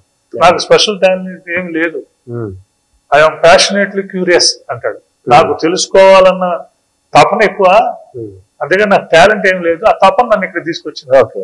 అట్లా సర్వీస్ చేయాలన్న తపనే పడుకున్నాను, ఆ తపన ఇక్కడ దాకా తీసుకొచ్చింది. అట్లా మీరు అడిగారు ఏది ఉంటుంది అని. ప్రధానమంత్రి మన్మోహన్ సింగ్ గారు మేము వెళ్ళి ఆయన టేబుల్ మీద కూర్చుని మాట్లాడగలిగిన పరిస్థితి వచ్చింది. సమైక్యాంధ్ర ఉద్యమ సందర్భంగా ప్రైమ్ మినిస్టర్ టేబుల్ ఆయన టేబుల్ అటుపక్క, మేమంతా ఇటుపక్క కూర్చుని మాట్లాడగలిగే పరిస్థితి వచ్చింది. అలాగే కంపాషనేట్ అపాయింట్మెంట్స్ అనేక మెడికల్ కేసెస్ లో నేను ఎక్కువ పర్సనల్ ఎంప్లాయీ, అతి దిగువ తరగతి ఎంప్లాయీని ఫస్ట్ తీసుకుంటాను. నన్ను అంతగా వీళ్ళందరూ ప్రేమించడానికి కారణం ఏంటంటే ఒక బ్రేక్ ఇన్స్పెక్టర్ వస్తాడు, సాగర్ గారు కాబట్టి ఇంకొకరిని చేస్తాడు, లేదా ఒక కౌన్సిల్ ట్యాక్స్ ఆఫీసర్ గారు వస్తారు, ఆయనకి ఏదో పని కావాలి, సాగర్ గారు చేస్తారు. 2 రోజులు సాగర్ గారు చేయకపోతే ఆయన ఇంకో వ్యవస్థని వెతుక్కుంటారు, ఇంకో పొలిటీషియన్ ఉంటారు, అంతా చేస్తారు. కానీ ఒక చనిపోతే వాళ్ళు బాగా ఉద్యోగం వచ్చే పరిస్థితి కానీ, డిజేబుల్ పరిస్థితి కానీ, మెడికల్ గా ఉన్న ఇబ్బంది కానీ, వేరే ఇష్యూస్ ఇబ్బంది అయిన వాళ్ళని ఎవరు చూడడం. ఇక్కడే మా ఆఫీస్ లో నాకు famous, Vijayawada NGO home famous for that. ఇక్కడ వచ్చి ఆఫీస్ లో ఉంచుని ఉంటారు, అక్కడ చెప్తారు మీరు వెళ్ళి సాగర్ గారు ఎన్జిఓ హోమ్ ఉంటుంది, మీరు వెళ్ళి చెప్పండి అని. దాన్ని చాలా క్లీన్ గా తీసుకుంటాం. ఎందుకంటే వాళ్ళ వెనకాల అడ్వకసీ లేదు, వాళ్ళ వెనకాల ఎవరు లేరు, వాళ్ళకి ఏం తెలియదు అసలు. బిల్డింగ్ ఉంటుంది, సంఘం ఉంటుంది కూడా తెలియదు. 1 సంవత్సరం 2 సంవత్సరాలు తిరుగుతారు, ఎవడు పని చేయడు. వాళ్ళు వస్తారు ఇక్కడ 2 నెలలైనా 3 నెలలైనా మేమే అమ్ముడు పెట్టుకుని దాని సంగతి తెచ్చి వాళ్ళకి ఇచ్చారు. వాడు మాట్లాడే మాట, అది పొందినప్పుడు వాడు చూపే చూపు, వాడు మనకి ఇచ్చే స్పర్శ, అదే ఆనందాన్ని కలగజేస్తుంది. ఆ ఆనందాన్ని కలగజేయటమే డోపమైన్ అంటాం. హ్యాపీ హార్మోన్ అంటారు. మనిషికి ఒక హ్యాపీ హార్మోన్ రిలీజ్ అవ్వాలి. Why you are so energetic అంటారు. మీరు చంద్రబాబు నాయుడు గారు 74 వచ్చి అంత ఎనర్జెటిక్ గా ఎందుకు ఉంటున్నారంటే is doing lot of things to the people. అది ఆనందాన్ని ఇస్తుంది ఆయనకి. ఆనందంలో హార్మోన్స్ రిలీజ్ అవుతాయి, మంచి ఫ్యాషన్ అవుతుంది. మేము కూడా ఆయనలో డెసిబుల్ అయినా మేము కూడా అట్లాగే కొంతమంది చేస్తూ ఉంటాం. వాళ్ళు వెళ్ళి ఎక్కడ రోడ్డు మీద కనపడినా, రైల్వే స్టేషన్ కనపడినా, ఎక్కడ కనపడినా మాట్లాడతారు, చెప్తారు, ఇవన్నీ ఉంటాయి. వాటి తాలూకు ఫ్రాగ్రెన్స్ మాకు రోజు వస్తూ ఉంటుంది, అదే నడిపిస్తుంది. ఒకటి అవుట్ ఆఫ్ ది క్వశ్చన్ ఏంటంటే, ఇంత ఉద్యమంలో ఉన్నటువంటి సాగర్, ప్రతినిత్యం ఒక్కడే ఉంటున్నటువంటి సాగర్ గారికి ఇంట్లో హోమ్ డిపార్ట్మెంట్ నుంచి ఏమైనా ఇబ్బందులు రావట్లేదా? అంటే ఇంట్లో ఇబ్బంది ఉన్నవాడు సమాజంలో ముందుకు పోలేడు. అసలు nothing. That to NGO leaders. అది ఎందుకంటే మినిస్టర్లకి, ఎమ్మెల్యేలకి, బయట వాళ్ళకి వీళ్ళందరూ they got their infrastructure, provisions and everything. మాకేది ఉండవు సామాన్య ఉద్యోగులు. ఈవెన్ సమైక్యాంధ్ర ఉద్యమంలో కూడా మా ఎంప్లాయీస్ కి నేను చెప్పేవాడిని, ఇప్పటికి చెప్తూ ఉంటారు నాకు, ఇప్పటికీ చెప్తుంటారు. అప్పుడు ఉద్యమం అంతా చాలా పెద్ద ఎత్తున వీళ్ళంతా ఉన్నప్పుడు వీళ్ళందరూ ఎక్కడో మేము ఒకటే చెప్తాం, ఉద్యమాలు ఇవన్నీ ఫ్లోట్ చేస్తూ ఉంటాయి, మనం క్యారేజ్ కట్టుకుని స్కూటర్ వేసుకుని మనం వెళ్ళాల్సింది. అటువంటి సామాన్యమైన ఉద్యోగులకి బోల్డ్ ఇబ్బందులు ఉంటాయి ఇంట్లో అనేక తేవాల్సి ఉంటాయి. మేము ఎవరో ఇంట్లో చూసే పొజిషన్ లేదు. మేము పొద్దున 8-9 బయటకు వస్తే రాత్రి 11 వెళ్తాం. మొత్తం పిల్లల్ని, చదువులు అందరినీ కూడా ఇంట్లో వాళ్ళు చూసుకోవాల్సి, వాళ్ళు చూసుకోవాల్సిన. మా ఇంట్లో నాకు అసలు అటువంటిది 0.000 అని కూడా నేను మ్యారేజ్ అయ్యి దాదాపు 10 ఏళ్ళు పైన ఇంతవరకు 30 ఏళ్ళు అవుతుంది. వాళ్ళు అర్థం చేసేసుకున్నారు పూర్తిగా. అంటే వాళ్ళకు కూడా ఆ వైబ్ ఉంది. ఎందుకంటే వాళ్ళకి ఎక్కడికి వెళ్ళినా ఇంటికి వచ్చిన ప్రతి ఒక్కరు సపోర్ట్, ఇంటికి వచ్చిన ఆదరిస్తారు, చెప్తారు మాకు ఇలా చేశారు, ఇలా చేశారు, బాబు గారు ఇలా చేశారు. రాత్రి 10:30కు వస్తే కూడా మా ఇంట్లో అలా కూర్చోబెట్టి వాళ్ళని, అదే సాగర్ గారు ఈ విధంగా సపోర్ట్ చేస్తారు. కారణం ఏంటంటే 10ంటికి కూడా వచ్చేస్తారు చెప్పడానికి. వచ్చినప్పుడు వాళ్ళు కూర్చోబెట్టి వాళ్ళకి మంచినీళ్ళు ఇచ్చి వాళ్ళు మాట్లాడుతూ ఉంటారు. ఇట్లా వచ్చామని ఫోన్ చేస్తారు. పాపం లేడీస్ వచ్చి 1 గంట అయింది, మీరు ఎక్కడున్నారు తొందరగా వచ్చి వారి సమయం ఇది చూడండి, వాళ్ళని అంతా చేయండి. అందుకని అందులో పూర్తి మా మదర్ గాని మా మిస్సెస్ గాని ఎక్కడ ఎటువంటి ఇబ్బంది లేదు. పిల్లలిద్దరు చక్కగా సెటిల్ అయిపోయారు. వాళ్ళంతా they are very good at their education. Education లో టాప్ మోస్ట్ లో ఉన్నారు, జాబ్స్ లోనూ ఉన్నారు, అంతా అమెరికాలో ఉన్నారు. They are settle. అందుకని మనకి ఇంకొక పని లేదు. ఉద్యోగ ఉపాధ్యాయ వ్యవస్థకు సంబంధించిన పని తప్పితే ఇంకొక పని లేదు, ఇంకొక వ్యాపకం లేదు. వీఆర్ ప్యాషనేట్లీ మీకు పర్మిషన్ ఇచ్చారు 100%. ఓకే. ఫైనల్ గా మనం ఆంధ్రప్రదేశ్ కి సంబంధించి ఉద్యోగ వర్షాలకు సంబంధించి కొన్ని సమస్యలు అయితే ఉన్నాయి. వారి భవిష్యత్తు ఎట్లా ఉండబోతుంది, అదే విధంగా ఆంధ్రప్రదేశ్ అభివృద్ధి, ఎన్డీఏ ప్రభుత్వం అధికారంలోకి వచ్చింది, సీనియర్ ఉన్నటువంటి చంద్రబాబు నాయుడు మళ్ళీ సీఎం కొనసాగుతున్న పరిస్థితి, మీరు గడిచిన 30 సంవత్సరాల నుంచి మీరు వ్యవస్థల మీద అవగాహన ఉన్న వ్యక్తిగా ఆంధ్రప్రదేశ్ భవిష్యత్తు ఎలా ఉండబోతుంది, ఉద్యోగుల భవిష్యత్తు ఎలా ఉండబోతుంది రాబోయే రోజుల్లో? ఒక రకంగా ఆంధ్రప్రదేశ్ పరిస్థితి చూస్తే ఆశాజనకం అయితే లేదు. మనకెవరికి తెలియని అంత ఆర్థికమైన ఇక్కట్లలోనే ఆంధ్రప్రదేశ్ ప్రభుత్వం ఉంది. It is in ditch. మాకు ఉద్యోగులుగా కాబట్టి మాకు తెలుసు కాబట్టి చాలా దాన్ని పుల్ చేయటం అనేది అసంభవమైన విషయం. చాలా నిజాయితీపరుడు, చాలా మంచివాడు, చాలా చక్కని వాడు ముఖ్యమంత్రికి వచ్చినా కూడా చేయలేడు. కానీ అంత అనుభవం ఉండి దీన్ని చేయగలిగిన పరిస్థితి ఈ ఆంధ్రప్రదేశ్ కి ఒక ఏకైక మనిషి చంద్రబాబు నాయుడు గారు అనేది అభిప్రాయం. ఆ అభిప్రాయమే వారిని ప్రభుత్వంలోకి తీసుకొచ్చింది. అభివృద్ధి విషయంలో ఇంకొకటి ఏంటంటే ఈ ఆంధ్రప్రదేశ్ ప్రభుత్వం నుంచి సంబంధించిన నిధులేమీ లేవు. రెవెన్యూ ఇన్కమ్ మనకి, ఎందుకంటే వ్యవసాయ ప్రధాన దేశం మన రాష్ట్రం. మనకి ఇండస్ట్రీస్ లేవు, ఏమి లేవు, ఐటీ లేదు, ఏం డబ్బులు ఏమి వచ్చే ఉన్న డబ్బులన్నీ దీనికే సరిపోతాయి. దానికి తోడు ప్రభుత్వాలు, ఆ ప్రభుత్వాలైనా ఈ ప్రభుత్వాలైనా ఒకరి మీద ఒకరు పోటీగా ఇప్పుడు 30 స్కీమ్స్ లోకి వెళ్ళిపోయారు. ఇప్పుడు ఒకరి మీద ఒకరు పోటీగా అప్పులు చేయాల్సిన పరిస్థితి. వాళ్ళు 100 చేస్తే వీళ్ళు 10 చేస్తారు. చేయటం అనేది immediate. But central government support గత 5 సంవత్సరాల్లో మనం మిస్ అయింది ఏంటంటే దాదాపు 72 సెంట్రల్ గవర్నమెంట్ స్కీమ్స్ ని రాష్ట్ర ప్రభుత్వం టచ్ చేయలేదు. ఎందుకంటే 10%, 20% మ్యాచింగ్ గ్రాంట్స్ ఇవ్వాలి మనం, ఇవ్వాలి కాబట్టి అలా లెక్క పట్టించుకున్న పరిస్థితి లేదు. వాటిలో నుంచి బోల్డ్ డబ్బులు మనకి వచ్చేవి. ఇప్పుడు రాష్ట్ర ప్రభుత్వం దాని మీద కేంద్రీకరణ చేస్తుంది. కేంద్ర ప్రభుత్వం దగ్గర నుంచి కూడా ఇవాళ పోలవరానికి, రాజధానికి కూడా కొంత అడ్జస్ట్మెంట్ చేసుకున్నారు.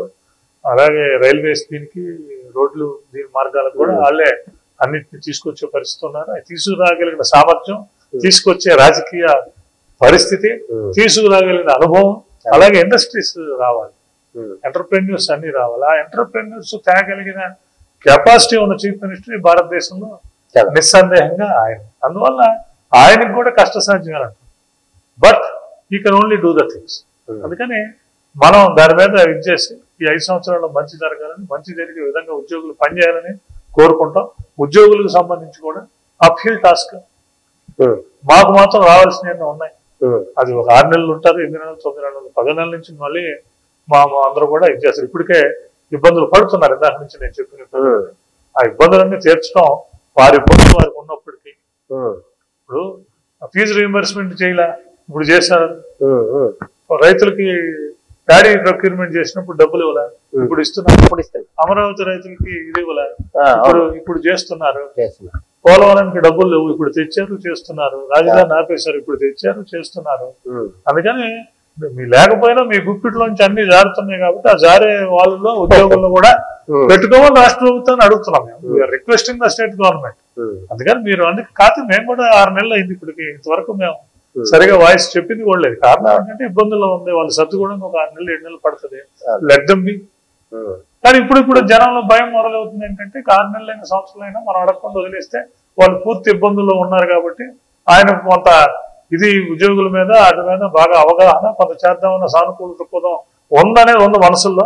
బట్ ఇది ఇలా మనం వెళ్తా ఉంటే ఇక వాళ్ళ ఇబ్బందులు వాళ్ళ దాంట్లో ఇక మనల్ని పక్కకు పడేస్తే ఇప్పుడు 5 సంవత్సరాలు అయినా 6 ఏళ్ళు అవుతారన్న భావన ఉద్యోగుల్లో ఉంది. దాన్ని దూరం చేయవలసిన బాధ్యత జగన్నాథ రథ చక్రాలను ఉద్యోగుల వైపు కూడా కాస్త కదిలించాల్సిన బాధ్యత రాష్ట్ర ప్రభుత్వం మీద ఉంది. ఆ విషయాన్ని మొన్న 1వ తారీఖు కలిసినప్పుడు ముఖ్యమంత్రి గారి దృష్టికి ఫస్ట్ టైం తీసుకెళ్ళాం, సాధారణంగా వివరించాం. ఆయన అన్ని విన్నారు. విని దీని మీద ఎక్సర్సైజ్ కూడా కొంత స్టార్ట్ అయింది. హోప్స్ మంచి రాష్ట్రానికి మంచి జరగాలని, దాంట్లో ఉద్యోగులు తమ వంతు బాధ్యతాయుతమైన నిర్మాణాత్మకమైన పాత్ర పోషించాలని, ఉద్యోగులకు సంబంధించి కూడా పెండింగ్ లో పడిపోయిన అన్నింటినీ కూడా ఇవాళ సాయంత్రానికి ఇమ్మని కాదు కానీ దఫదఫాలుగా ఆయన తగినట్లు వాళ్ళకు అనుకూలతను బట్టి వీళ్ళ అనుకూలతను బట్టి దశల వారీగా వీటన్నిటిని నెరవేర్చాలని ఆంధ్రప్రదేశ్ మళ్ళీ పూర్వస్థాయికి తారాస్థాయికి ఉండేటట్లు, మన పిల్లలు మన దగ్గర చదివేటట్లు, మన పిల్లలు మన దగ్గర ఉద్యోగం చేసేటట్లు, మన దీని మీద వనరులను మనమే ఉపయోగించుకునేట్లు ఈ ఆంధ్రప్రదేశ్ రాష్ట్రం ఉండాలని, దానికి బాటలో ఈ ప్రభుత్వంలో విత్ ఎన్డీఏలో ఉన్నది కాబట్టి, సెంట్రల్ గవర్నమెంట్ సపోర్ట్ ఉంది కాబట్టి ఈ ప్రభుత్వంలో దానికి బాటలో పడతాయని విశ్వసిస్తూ ఉన్నాం. రమేష్, ఇది ఫైనల్ గా సాగర్ గారు ఏపీ ఎన్జిఓ జనరల్ సెక్రటరీ గారు ఉన్నటువంటి విద్యాసాగర్ గారు చెప్తున్నటువంటి వర్షన్ ఆంధ్రప్రదేశ్ ప్రభుత్వంతో అదేవిధంగా ముఖ్యమంత్రితో సంప్రదింపులు జరిపేటటువంటి అంశంలో మాత్రమే ప్రభుత్వానికి సపోర్ట్ ఇస్తాను, అదేవిధంగా ఉద్యోగుల పక్షానే ఉంటాను, ఉద్యోగుల సమస్యలు ఏవైనా వస్తే గనక ఖచ్చితంగా అది ఉద్యోగుల పక్షానే తన పోరాటం అని చెప్తున్నారు. అదేవిధంగా తన ఫ్యామిలీ కూడా ఉద్యోగులకు సంక్షేమానికి కృషి చేయాలని చెప్పి పూర్తిగా సపోర్ట్ ఇస్తుందని చెప్పి విద్యాసాగర్ గారు చెప్తున్నారు. ఇది రానున్న రోజుల్లో ఏం జరుగుతుంది అనేది అయితే మనం వేచి చూడాల్సిన పరిస్థితి కనపడుతుంది. ఇది విద్యాసాగర్ గారితో ప్రత్యేక ఇంటర్వ్యూ. నమస్కారం.